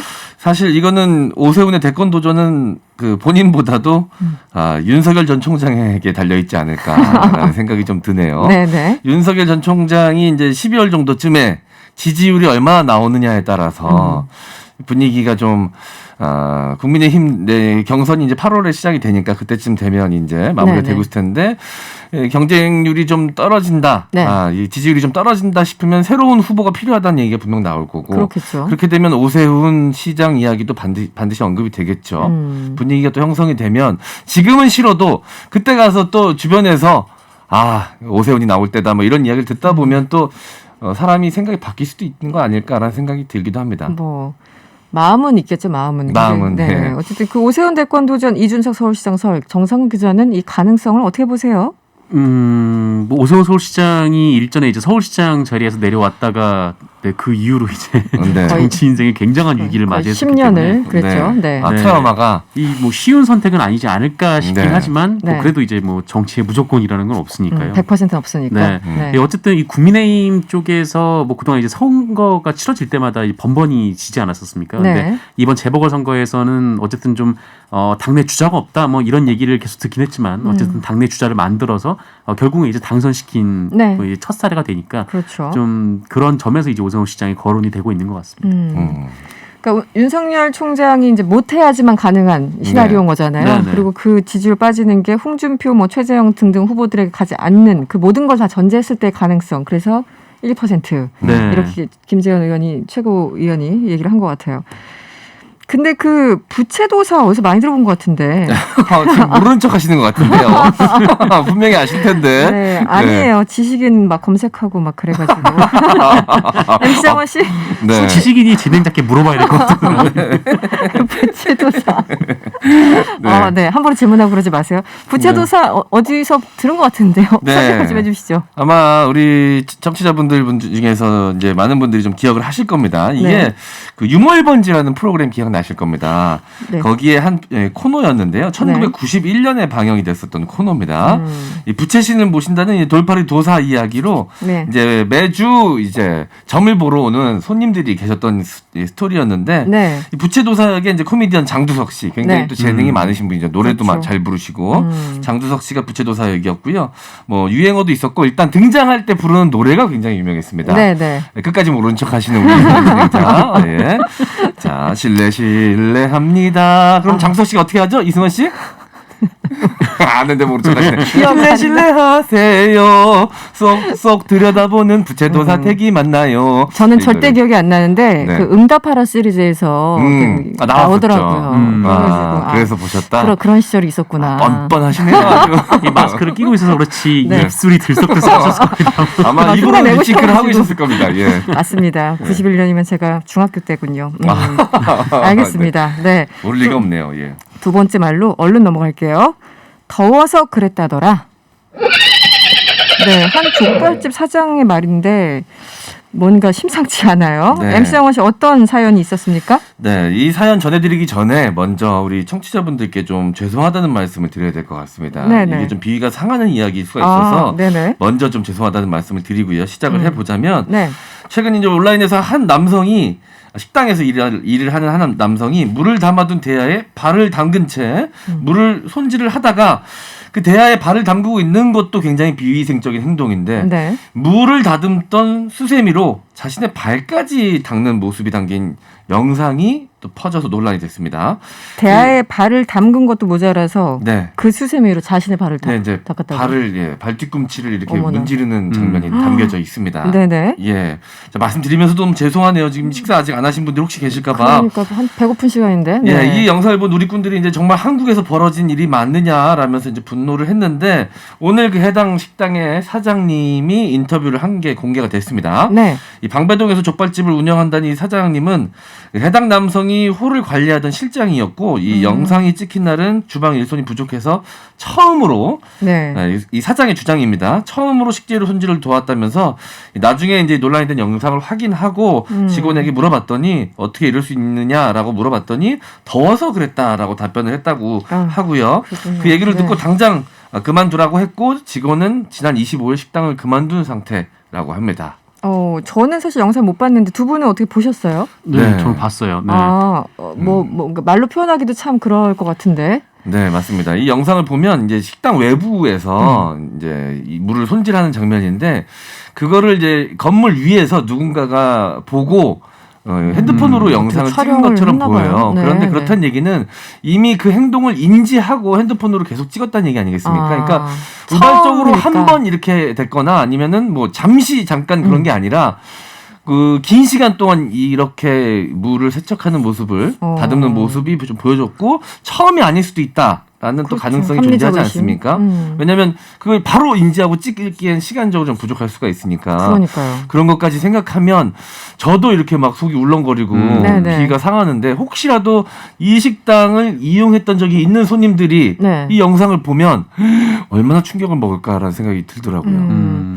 저도 이제 제작진이 지금 준 그 사진을 캡처한 사진을 봤는데 안 볼 걸. 네. 그 생각이 드네요. 네. 이 예전에 이제 중국에서 좀 이게 배추를 절일 때 좀 문제가 있는 영상이 나와가지고 이게 사실 뭐 그 단톡방이나 뭐 SNS 이런 데서 많이 돌았거든요. 이게 돌면서 또 이런 일이 벌어지고 있다 막 이렇게 얘기를 해서 사람들이 원래는 이제 다른 나라 얘기라고 생각을 하고 영상을 봤는데 또 어떤 분이 뒤에 차를 보니까 한국 차네 이렇게 얘기가 나온 거예요. 그래서 그래서 이게 됐군요. 그래서 우리나라에서 벌어진 일이라는 게 이제 알려진 상황입니다. 그렇군요. 2013번님 먹는 것 가지고 장난치는 거 어떠한 것도 용납되지 않습니다. 영상만 봐도 아이고 이렇게 문자 주셨고요. 2786번님 봤어요. 족발은 안 먹을 거예요. 법이 너무 약해요. 그러니까요. 이게 선량하게 이제 깨끗하게 위생적으로 족발 장사하시는 분들 혹시라도 타격 입을까봐 그것도 좀 걱정이에요. 그렇죠. 지금 이게 방배동 족발집으로 알려져가지고 이 방배동의 족발집이 한두 개가 아니지 않겠습니까? 여러 개가 있겠죠. 다른 분들도 하시는 분들도 많을 텐데 피해를 볼 것 같은데 항상 그런 게 문제잖아요. 이 한 곳 때문에 주변에 다른 사람들이 맞습니다. 피해를 보는 상황. 1920번님은요. 저는 그 집 족발 시켜본 적이 있다고. 아이고. 네. 뭐 어쨌든 사장님은 한 번이라고 하니까 족발 시켜본 적이 있다. 근데 이게 한 번이라고 넘어갈 수는 없는 게 이게 식품의약품안전처가 조사를 가서 해봤어요. 조사를 가서 해봤더니 어떻게 됐습니까? 좀 유통기한이 지난 소스 그리고 조미료를 보관하고 있었고 또 이 냉동 보관해야 되는 만두나 족발의 이 보관 기준 온도를 지키지 않았다라고 하고요. 네네. 그리고 뭐 조리도구라든지 뭐 환풍기 이런 것도 봤더니 이 전반적으로 위생 관리가 좀 미흡했다 이렇게 식약처가 여러 가지 단서가 있었군요. 저도 식당을 운영해봤지만 일단 그 사장님이 운영하시는 분께서 위생관념이 좀 철저해야 직원들도 따라가는 경향이 좀 있거든요. 그렇죠. 이 사장님이 평소에 위생관념이 좀 철저하지 못했다면 직원들도 소홀하게 이 근무에 임했을 가능성이 좀 있지요. 그렇죠. 사장님이 정말 이런 데서 엄격하면 뭐 밑에 그 실장이나 어떤 분이라고 해도 이렇게 못하겠죠. 네, 알겠습니다. 세 번째 말로 넘어가 볼게요. 우리가 원했던 색깔의 메달은 아니다. 네, 또 MBC입니까? MBC 스포츠캐스트의 말이라고 하는데 정상근 기자 어떤 상황인가요? 네, 그 유도 남자 73kg급 동메달 결정전에서 그 우리 안창림 선수가 값진 동메달을 목에 걸었는데요. 네. 이 32강부터 4강까지 4경기 연속 연장전으로 펼친 끝에 이 메달을 목에 걸었어요. 굉장히 고생도 많이 했고 그만큼 또 값진 메달이었는데. 그런데 이 안창림 선수 메달 획득 소식을 전하는 과정에서 이 MBC 캐스터가 우리가 원했던 색깔의 메달은 아닙니다만 이런 얘기를 해서 좀 논란이 됐습니다. 네. 물론 이 뒷발언이 뭐 지난 5년간 뭐 흘렸던 땀과 눈물 뭐 그에 대한 대가가 이걸로도 충분히 만족할 수 있을 것 같다 이렇게 덧붙이긴 했는데 이 원했던 메달 색깔 뭐 이런 표현 자체가 그렇죠. 너무 좀 금메달 지상주의 아니냐 또 선수의 성과를 폄하하는 것처럼 들렸다 뭐 이런 네. 비판들이 나왔습니다. 네. 사실은 이제 국가대표까지 선발되기까지도 엄청난 정말 피나는 노력과 네. 시간들이 네. 필요한 거잖아요. 인고의 시간이 필요한 건데 어쨌든 이 올림픽이 정말 메달만 따기 위한 뭐 이런 장이 돼버린 것 같아요. 요즘 이런 네. 발언들을 보면은. 네. 네, 일반 시민분들, 국민들의 생각은 많이 바뀌었거든요. 그리고 또 이번 일본 올림픽이 날씨도 덥고 환경도 좋지 않다고 알려져서 그러니까요. 많은 분들이 사실 메달의 색깔보다는 모든 선수들이 부상 없이 네, 안전하게 잘 경기 치르고 오는 걸 바라는 분위기가 훨씬 더 크거든요. 대부분의 분들이 그렇게 바람을 좀 갖고 계시고 네. 혹시라도 이제 메달을 따게 되면 그것도 따로 축하할 일인데 처음부터 이 주어가 우리라고 표현을 하지 않았습니까? 우리가 원했던 색깔의 메달은 아닙니다만 누구도 사실 메달의 색깔을 원하지 않았거든요. 네. 진정한 올림픽 정신이 좀 퇴색되어 가고 있는 요즘이긴 하지만 네. 그래도 이제 방송에서 캐스터가 이런 식으로 말을 한다는 건 많은 분들께 좀 불편함을 줄 수 있는 부분인 것 같습니다. 네. 뭐 MBC뿐만 아니라 언론에서 이번에 태권도에서 금메달이 네. 없었잖아요. 뭐 근데 노메달 뭐 노골드 수모라는 말을 쓰는 네. 거예요. 네. 전혀 수모스럽지 않거든요. 그러니까요. 왜 그런 선수는 표현을 고생을 하고 있는데 그런 굉장히 수고하셨죠. 그러니까요. 네. 네. 그 여자 유도의 강유정 선수가 네네. 개체량 통과하기 위해서 이제 머리까지 맞아요. 두 발도 자르고 이제 삭발을 하고 150g 줄이기 위해서 그런 투지 그리고 더 멋있었던 건 그렇게 하고 이제 경기에서 졌는데 지고 나서 인터뷰할 때 굉장히 밝은 모습으로 인터뷰를 했거든요. 네, 네. 그래서 저 친구는 정말 저 선수는 정말 최선을 다했구나라는 게 마음으로 전해져서 너무 제가 다 뿌듯하고 네. 더욱 더 앞으로도 좋은 또 결과 있기를 응원하게 되더라고요. 그런 네, 게 바로 네. 올림픽 정신이 아닐까라는 생각이 듭니다. 그 선수들 인터뷰할 때 이제 보면은 뭐 뭉클하다는 느낌, 막 네. 코끝이 약간 좀 찡해지는 그런 네. 장면들이 있잖아요. 네, 네. 굉장히 여전히 씩씩하고 네. 최선을 다하는 모습들. 그런 모습들을 좀 다시 한번 생각을 해줬으면 좋겠다는 생각이 들고 그나저나 우리나라뿐만 아니라 외국에서도 올림픽 해설자가 가끔 이렇게 부적절한 발언을 해서 논란이 될 경우도 있었는데 이번에는 그리스입니까? 네, 그리스의 한 스포츠 해설자가 이 탁구 경기를 중계하던 중에 우리나라 정영식 선수가 이 그리스 선수의 이 역전승을 해서 16강을 진출했었어요. 네. 그런데 이 캐스터가 이제 한국 선수의 기술이 어떻냐 평가를 해달라 이렇게 요청을 하자 해설자가 그 작은 눈으로 공이 왔다 갔다 하는 걸 어떻게 볼 수 있는지 이해하기 어렵다. 이렇게 얘기를 했거든요. 네. 그러니까 전형적인 동양인 비하 발언이고요. 네. 이게 논란이 되자 이 게다가 또 이제 그리스 국영방송사에서 또 이런 일이 벌어졌는데 그래서 ERT 텔레비전은 몇 시간 뒤에 성명을 내고 네. 인종차별 발언은 설 자리가 없다라며 이 해설자와 계약을 종료했다. 이렇게 계약을 종료했습니까? 네, 알겠습니다. 네, 다음 말로 넘어가기 전에 2633번님이 우리나라 최고이기 때문에 올림픽에 나간 거잖아요. 그 자체로 자랑스럽습니다. 언론들 좀 자정 노력을 기울였으면 합니다. 이런 의견도 함께 주셨습니다. 네, 네 번째 말로 넘어가 볼까요? 안산에는 가본 적도 없어요. 네. 반가운 이름인데요. 올림픽 여자 양궁 대표팀 안산 선수의 말이네요. 네, 장원 씨. 네.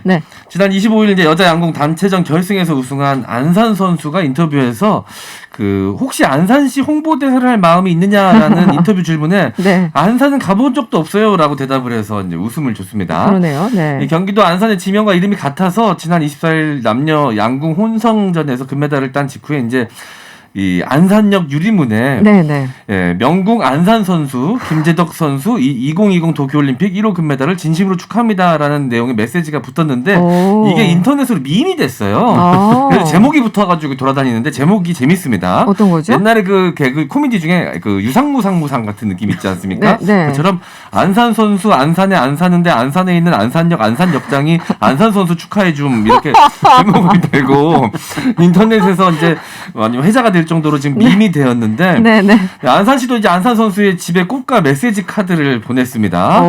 네, 이거 가지고도 또 이 안산은 안산 선수의 안산 집에 꽃과 메시지를 안산시에서 보냈다 뭐 이렇게 또 제목이 달리던데. 아, 이런 거 만드는 사람들 너무 내 취향이야 진짜. 부채도서도 취향이셨다. 부채도서도 취향이셨잖아요. 네, 지금 꼭 삼고 있어요. 집에 가서 할 거예요. 네. 네. 이 안산시 SNS에 있는 안산 선수를 이제 안산시 홍보대사로 위촉하는 것을 두고 이제 찬반 투표를 받고 있는 상황이기도 합니다. 이제 흐뭇한 상황이죠. 재밌고. 뭐 괜찮은데요? 네, 안산 선수는 사실 이제 광주 광역시 출신으로 그렇죠. 광주에서 초중고를 나와가지고요. 이제 광주 여대에 재학 중에 있고요. 네, 내일 또 양궁 여자 개인전에 나서서 삼관왕에 도전을 합니다. 그렇군요. 네. 알겠습니다. 어쨌든 안산 선수, 안산시라고 할 뻔했네요. 안산 선수 볼 때마다 굉장히 미소가 절로 나오는 그런 상황입니다. 마지막으로 도쿄올림픽 선수의 말 중에 하나만 더 소개를 해볼까요? 내가 죽으면 당신이 책임지느냐. 이거 또 무슨 말입니까? 러시아 테니스 선수 말이라고 하는데 정상근 기자 이건 무슨 얘기예요? 네, 지금 도쿄올림픽이 너무 더워서 너무 덥죠. 선수들이 굉장히 좀 고통스러워하는데 이 트라이애슬론 선수들은 경기를 완주하고 구토를 하는 장면들이 눈에 띄기도 봤어요. 했었어요. 네네. 그래서 이번 더위가 너무 심각하니까 이 테니스 선수 조코비치가 뭐 테니스 경기를 지속하는 거는 무리가 있다면서 일정 변경을 요구하기도 했고 또 일본이 뭐 올림픽 하기 좋은 날씨라고 이때로 잡았는데 이 정도면 뭐 거짓말 아니냐 좀 이런 비판도 굉장히 좀 많고요. 네. 그리고 아까 말씀하신 그 내가 죽으면 당신이 책임지냐 이 얘기는 그 러시아 테니스 대표인 이 다니엘 메드베데프 그 선수가 경기 도중에 주심에게 한 말입니다. 그렇구나. 네, 메디컬 타임아웃을 요청하기도 했는데 이 너무 더운 날씨에 이제 테니스를 치다 보니까 이게 너무 힘들다라는 얘기를 한 그런 상황입니다. 습도까지 높으니까요. 그러니까요. 체감 온도가 37도까지 올라갔다고 하니까. 네. 알겠습니다. 우리 선수들 다시 한번 응원의 박수를 보냅니다. 끝까지 힘내세요. 이렇게 8797번님 문자를 주셨습니다. 네, 선수들 건강하게 무엇보다 건강하게 올림픽 마무리하고 잘 돌아오시길 바랍니다. 오늘 마무리할게요. 지금까지 개그맨 MC 장원 씨 그리고 정상근 기자와 함께했습니다. 오늘 고맙습니다. 고맙습니다. 명랑시사 이승원입니다. 에서는 지난 6월이었죠. 수요 탐사대 시간에 동아일보 김재호 사장 딸의 수상한 채용 논란을 다룬 적이 있었습니다. 그때 김 사장 딸이 고등학교에 부정 입학했다는 의혹도 함께 언급을 했었는데요. 지난 26일 검찰이 김재호 사장 딸의 고등학교 부정 입학 의혹에 대해서 무혐의 처분을 내렸습니다. 고발 이후에 약 2년 만에 나온 결정이죠. 오늘 명랑 인터뷰에서는 이 사건의 고발인인 전국교직원 노동조합 정소영 대변인과 연결해서 이야기 나눠보도록 하겠습니다. 대변인 안녕하세요. 네, 안녕하세요. 정교조 대변인 정소영입니다. 네, 자세한 얘기 나누기 전에요. 먼저 이제 이 사건에 대해서 잘 모르시는 청취자분들을 위해서요. 김재호 사장 딸의 고등학교 입학에 어떤 의혹이 당시 있었는지 간단하게 좀 설명을 해주시면요. 네, 입학만 하면 3-4명의 한 명은 서울대를 간다는 하나고에 2014년 8월 편입학 전형이 있었습니다. 네. 여기에 김재호 동아일보 사장 딸이 응시해서 일반 전형에서 유일하게 합격을 했는데요. 이 편입학 전형 과정에서 입시 비리를 의심케 하는 중대한 증거들이 발견되었습니다. 우선 평가자는 2명인데 평가표에 총 4명의 필체가 발견되었고요. 네. 또 하나고 편입학 전형은 1단계 서류 평가와 2단계 면접 평가로 진행이 되고 이 성적을 합산해서 최종 합격생을 선발하는데요. 네. 이 두 과정에 다 문제가 드러났습니다.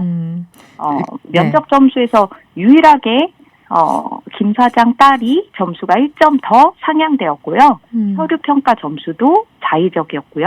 네. 그래서 엄격한 공정성을 갖춰야 할 입시에 그렇지 못했다는 점이 드러난 것이죠. 네.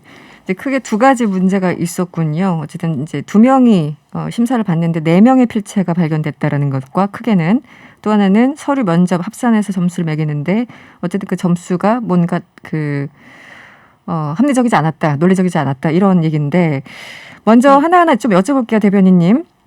지난 26일 검찰이 결국은 무혐의 처분을 내렸습니다. 이번 사건에 대해서 사실 이제 두 번째 불기소 결정인데요. 한 번은 그 전에 있었고요. 2015년 당시 처음에 고발했던 내용은 이것과 좀 다른 내용이었습니까?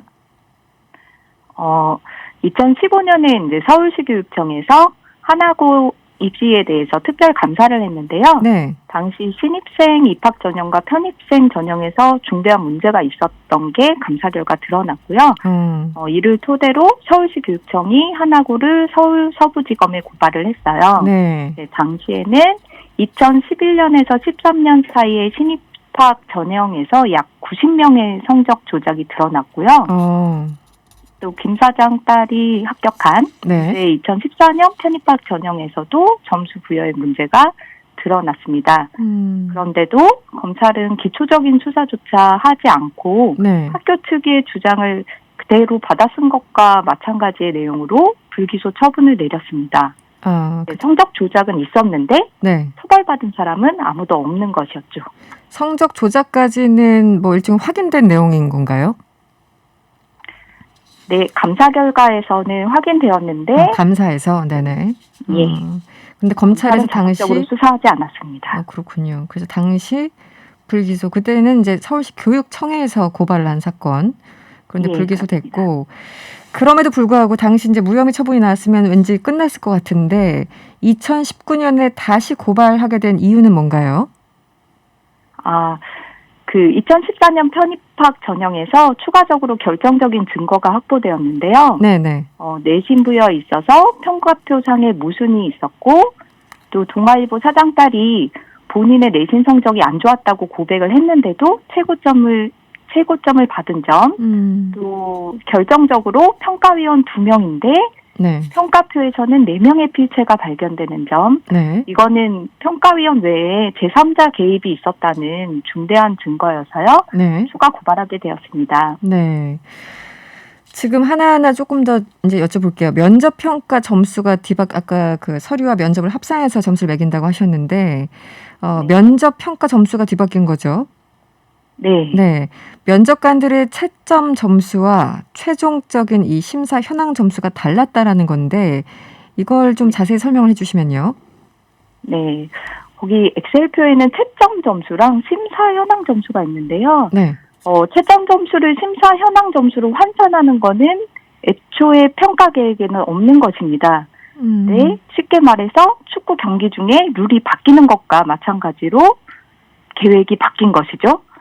그래서 채점 점수랑 심사 현황 점수가 달랐는데 하나고는 이거는 점수를 환산한 것이다라고 주장을 했고요. 네. 검찰은 이 주장을 그대로 수용을 했습니다.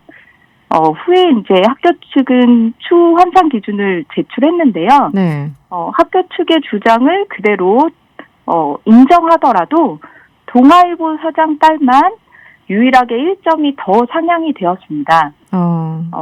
애초 면접 평가에서 12점을 받은 다른 지원자들이 13점으로 상향될 때 혼자서 14점으로 상향이 됐어요.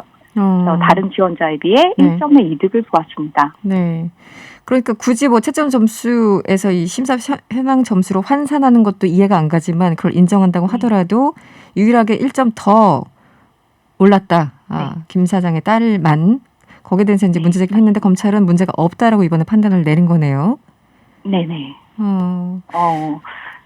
그냥 서울시 교육청이 이제 점수 입력을 하는 과정에서 실수한 것이다 이렇게 이야기하면서 문제가 없다고 얘기했고요. 네. 또 면접 순위에는 변동이 없어서 문제가 없다라고 했는데요. 면접 평가와 서류 평가를 합산하는 최종 순위에는 영향을 줄 수밖에 없거든요. 네네. 그런데 이제 2016년 첫 번째 불기소 때와 마찬가지로 학교 측의 주장을 그대로 인정했습니다. 지금 뭐 채점 점수, 심사 현황 점수 말씀해 주셨고 또 하나는 이 서류 보통 이제 서류 면접인데 이 서류 평가 점수가 정해진 기준이 없이 자의적으로 매겨졌다고 하는데 이 부분은 어떻습니까? 어떤 내용인가요? 네. 이 동아일보 사장 딸이 서류 평가 내신 점수 50점 만점에서 최고점인 49점을 받았는데요. 네. 저희가 생기부를 확보하지 못해서 정확히 판단할 수는 없지만 이 학생이 추후 졸업 수기에서 고등학교 1학년 내신을 망쳤다고 고백을 했거든요. 네네. 네. 49점 최고점을 받으려면 상위 2% 안에 들어가야 하는데 그러면 내신을 망쳤다고 하지 않았겠죠. 그러네요. 이것도 이해할 네네. 수 없는 부분이고요. 네. 그리고 또 개별 면접 평가표의 내신 평가와도 상호 모순이 있었습니다. 네. 이제 동일한 내신 영역에서 개별 면접 평가표에는 동아일보 사장 딸은 내신 영역에서 평가위원 모두한테 B를 받고 무난이라고 평가를 받았어요. 네.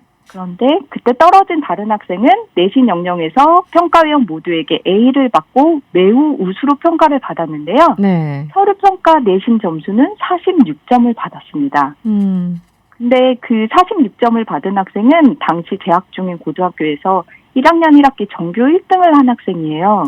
네네. 이해할 수 없는 일이고요. 네. 이것에 대해서는 이제 MBC 스트레이트나 PD수첩 등에서도 상세하게 보도가 되었습니다. 그렇군요. 이제 검찰은 여기에 대해서 중학교 2학년 때부터 고등학교 1학년 1학기까지 전체 내신 성적을 평가한다면 김재호 사장 딸의 성적이 더 좋아서 문제가 없다라고 판단을 한 것 같아요. 이 부분은 어떻게 보십니까? 네, 근데 그 자체 평가 계획을 보면 고등학교 1학년 1학기 성적이 내신 평가에서 50%가 반영이 됩니다. 네네. 중학교 성적은 모두 합쳐서 50%고요. 그렇게 되는군요. 동아일보 사장 딸이 고등학교 1학년 1학기 정규 1등이던 타 지원자보다 3점이나 높게 받을 만큼 네. 중학교 때 성적이 차이가 있을 수 있는 것인지, 네. 그리고 그 떨어졌던 타 지원자가 서류평가 내신 영역에서 46점을 받으려면 모든 과목에서 평균 B를 받아야 하는데요. 당시 고등학교 담임 선생님이 이 학생이 정규 1등에 해당하는 성적을 유지하고 있었다라고 진술을 했거든요. 네네. 상당히 수긍하기 어려운 점이죠. 중학교 2학년 때부터 고등학교 1학년까지 서로 이 개념이 다른 것 같은데. 알겠습니다. 그리고 가장 사실 이제 점수 부분은 좀 이게 이해하기 좀 힘든 부분이 있는데 네. 가장 직관적으로 이해되는 부분은 아마 이제 글씨체일 겁니다. 아까 초반에 설명을 해주셨죠. 2명의 면접관이 있었고 2명의 필체가 있어야지 상식적인데 평가표에는 4명의 글씨체가 발견됐다. 4명의 글씨체가 발견된 건 맞는 거죠? 네, 맞습니다. 이건 필적 감정을 통해서도 확인이 된 거고요. 육안으로도 쉽게 구별이 가능할 정도로 차이가 납니다. 그냥 육안으로 보더라도요? 네. 네. 일명 글씨체 같은 경우는 뇌 지문이다 이런 말도 있다고 하고요. 이 쌍둥이도 흉내낼 수 없다라는 연구 결과가 있는데 결국은 분명하게 4명이 등장을 하는 거겠네요. 그 글씨만 본다면. 네, 맞습니다. 네. 그런데 지금 검찰은 여기에 대해서 어떻게 판단을 내렸습니까? 그냥 진행요원이 일부 평가표 그냥 미흡한 행정 처리 탓이다. 대리 작성을 하게 권한을 위임했다. 이런 이야기로 혐의가 없다라고 결론을 내렸습니다. 그러니까 진행요원, 그러니까 그 평가위원 2명이 있는데 그분들이 일정 정도 평가를 하고 나머지는 이 진행요원들이 좀 부족한 부분을 채웠다는 뜻입니까? 행정적으로? 네, 거기 이제 이유서를 보면 네. 진행요원 한 분이 이제 대리 작성을 한 것으로 보인다. 이런 얘기가 있고 제사의 인물은 밝혀내지도 못했어요. 그렇군요. 네. 그냥 문제가 없다. 그냥 단순히 위임한 거다라고 얘기를 했는데요. 네. 근데 사실은 평가표를 작성하는 건 평가위원 고유의 업무고 네. 평가자 외에 제3자가 평가표에 손을 대는 건 입시에서는 자체가 불가능한 내용이거든요. 네네. 그런데 비상식적인 논리로 불기소 처분을 했고요. 만약에 이 검찰의 논리대로라면 수능 출제도 보조위원이 할 수 있다. 또 대학 입시도 평가위원 교수가 아니라 보조하는 조교가 평가할 수 있다. 이게 성립이 되는 건데요. 이게 네. 말이 안 되는 거잖아요. 그렇죠. 그리고 네. 평가표에 서명까지 달랐는데요.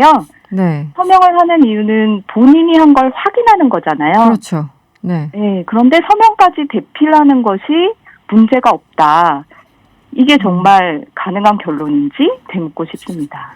그러니까 그저 예를 들어 동그라미 혹은 숫자 이런 걸 대필한 것도 아니고 서명까지 다른 사람이 했다. 근데 이걸 인정하는 것은 정말 넌센스다. 이런 입장이신 거잖아요. 네. 이 다른 학교에서는 찾아볼 수 없는 절대 있을 수 없는 일입니다. 사안이겠죠. 네. 기간제 교사가 진행요원으로 참여했다. 그리고 그럼에도 불구하고 검찰은 이걸 조작으로 보지 않는다는 입장이군요. 예. 네. 알겠습니다. 어제 전교조에서 하나고 입시 비리가 밝혀지지 않는 이유가 바로 봐주기 수사 때문이다 이렇게 성명을 내기도 했는데 어떤 내용이었는지 잠시 설명을 좀 부탁드릴게요. 네, 당시 김재호 동아일보 사장은 고려중앙학원 이사장이고 김승유 하나고 김승유는 당시 하나고 이사장이었어요. 네네. 그리고 이제 고려중앙학원 이사였고요. 서로 아는 사이였죠. 네네. 그리고 현재 하나고 이사장은 또 김가경 전 검찰총장이 취임해 있습니다. 네네. 이거는 거대 언론과 사학재단 검찰의 권력 카르텔이 작용한 것이라고 의심할 수밖에 없고요. 동아일보 사주 자녀의 부정편입과 의혹을 다루는 검찰의 태도가 최근 조국 전 장관 자녀 사건이나 연세대 교수 자녀의 입시비리 사건을 대하는 검찰의 모습과는 사뭇 다르고 네네. 압수수색이나 구속수사 등 전방위적인 수사를 전혀 하지 않고 그냥 피의자들의 진술을 그대로 따라서 문제가 없다라고 하는 심지어 입시에서 대필이 가능하다는 전무후무한 논리를 개발을 한 거죠. 이거는 봐주기 수사라고밖에 볼 수 없습니다. 네, 알겠습니다. 오늘 인터뷰는 여기서 마무리하겠습니다. 감사합니다. 네, 고맙습니다. 네, 지금까지 전국교직원노동조합 정소영 대변인이었습니다. 도쿄올림픽에서 우리 대표팀의 선전을 기원하는 시간이죠. 올림픽 원정대 시간입니다. 스포츠 잘하는 방송인 최영진 씨와 함께합니다. 어서 오세요. 예, 안녕하세요. 최영진입니다. 네, 오늘 가장 먼저 전하고 싶은 경기 결과는 어떤 겁니까? 예, 네. 오늘 유도를 먼저 좀 전해드려야 될 것 같아요. 유도, 네. 네, 조금 전에 끝났는데 남자 유도 100kg급에 출전한 조구함 선수가 결승에 진출을 했었는데 네. 일본 혼혈 선수 에런 울포를 만나서 연장 혈투 끝에 아쉽게 패하면서 은메달을 획득했습니다. 네네. 유도에서 처음 한일전이 좀 열린 건데 네네. 결승 무대에서 네. 한국 유도가 100kg급에서 은메달을 딴 것은 2004년 아테네 올림픽 이후에 17년 만의 쾌거고요. 이 조구함 선수는 과거에 좀 부상을 당해서 네네. 일반인의 무릎 연골의 10%만을 가지고 있대요. 지금요? 예. 그런 상황에서 일궈낸 은메달입니다. 수고하셨고. 네네. 여자 유도 78kg에 출전한 윤현진 선수 동메달 결정전에서 브라질 선수를 만나서 아쉽게 패배하면서 4위에 그쳤습니다. 네, 그래도 잘 하셨습니다. 예. 알겠습니다. 오늘도 우리 이제 전반적으로 선수단 경기 결과를 종합해 볼 텐데요. 어제 펜싱에서 금이 나왔습니다. 네. 예. 어제 방송에서 저 경기 중이라고 좀 전해드렸었는데 맞아요. 네. 결국 그 이탈리아를 이기고 금메달 땄습니다. 올림픽 2연패인데요. 네. 다시 한번 세계 최강임을 확인을 했습니다. 네. 그 사진을 봤는데 정말 그 표정들이 날아갈 것 같은 표정이었어요. 네. 정말 행복했습니다. 맞아요. 오늘 또 수영 오전이었죠. 황선우 선수 경기가 있었는데 결과를 좀 전해주시면. 네, 황선우 선수 남자 자유형 100m 결승에 출전해서 5위를 기록했습니다. 네. 47조 82의 기록인데 이게 1위와 불과 0.8초 차이예요. 1위와? 자, 이번 기록은 69년 만에 세운 아시아인 최고 성적입니다. 잘했습니다. 황선우 선수가 지금 어리잖아요. 어리죠. 네. 예, 앞으로가 굉장히 기대되는 선수죠. 그러니까 이번에 정말 좋은 성적을 거둬서 감사하다는 생각까지 들더라고요. 그렇습니다. 네. 황선우 선수 앞으로 몇 년 동안 계속 성장하기를 바라보고요. 어제 오늘 여러 이제 구기 종목 경기가 많이 있었는데 올렸습니다. 결과를 쭉 좀 소개해 주시죠. 예, 네. 어제도 전해드렸었는데 남자 축구 대표팀 어제 온두라스를 6대0으로 꺾고 8강 진출에 성공을 했습니다. 자, 8강 상대는 북중미 강호 멕시코인데요. 네. 우리나라와는 지금까지 U23세 이하 경기에서 7번 만나서 3승 4무 기록하고 있고 올림픽 본선에서는 4번 만나서 2승 2무입니다. 2승 2무. 예, 진 적이 없어요. 그러네요. 예, 이번에도 좀 통쾌한 승리를 기대해 보겠습니다. 네. 오늘 여자 배구와 농구 핸드볼 경기도 열렸죠. 예. 네. 자, 오늘 여자 배구 경기 열렸는데 우리나라와 도미니카 공화국의 예선 2차전 접전 끝에 세트 스코어 3대2로 이겼습니다. 네. 이 8강행의 청신호가 켜졌고요. 네. 자, 토요일 오후 7시 40분에 운명의 한일전이 또 열립니다. 운명의 한일전. 네. 예. 반면 또 전주원 감독이 이끄는 여자 농구 대표팀은 캐나다에 53대 74로 완패를 하면서 2연패 당했는데요. 이게 8강 진출이 좀 쉽지 않아 보이고 우생순의 영광을 재현하겠다. 여자 핸드볼. 오늘 한일전이 열렸어요. 27대 24로 한일전에서 승리를 거뒀습니다. 자, 이로써 A조 1승 1패로 이 8강의 불씨를 살렸습니다. 네. 남자 럭비에서도 한일전 치러졌죠? 예. 네. 자, 올림픽 출전 자체가 사실 우리나라 대표팀 럭비 대표팀에게는 굉장히 도전 그 자체였는데 의미 있는. 네. 아시아 최강 일본에 19대 31로 패했는데요. 네. 굉장히 치열했어요. 아주 잘했습니다. 우리나라 럭비 대표팀의 안드레진 코키아드 선수가 굉장히 화제라고 하던데 예. 왜 이 그렇습니까? 선수가 이제 혼혈 선수인데요. 네. 한국 이름은 김진이고 이 선수의 어머니는 1세대 모델로 활동한 김동수, 이 동덕여대 모델과 교수입니다. 김동수 교수와 미국인 아버지 사이에서 태어났고요. 네. 2008년에 17세 이하 미국 대표팀에서 활약할 만큼 뛰어난 기량을 뽐냈는데 네. 한국 럭비협회의 요청을 받고 기화해서 한국 대표팀에 합류를 했습니다. 오늘 한일전 패배 이후에 좀 눈물을 흘리면서 네. 내가 한일 역사를 잘 안다. 일본만큼은 꼭 이기고 싶었다. 이런 소감을 밝혔습니다. 눈물까지 흘렸군요. 예, 예. 네. 알겠습니다. 우리 럭비 대표팀 뭐 그 자체로도 의미가 있으니까 그럼요. 이제 예. 시작이니까 수고 많으셨습니다. 현재 남자 야구 지금 진행 중입니까? 예, 진행 중입니다. 조금 야구 전. 네, 그 7시부터. 이스라엘과 조별 예선 첫 예. 경기 중입니까? 7시부터 지금 진행을 하고 있는데 제가 요 스튜디오 들어오기 전까지 네, 네. 이스라엘은 만만하다. 쉽게 이길 거다라고 했는데 네. 지금 3회 초 3회 말 우리나라 공격이거든요. 0대 2로 지금 투런 홈런을 맞고 지고 있어요. 지고 있어요? 예, 예. 선발 투수는 원태인 선수인데 네.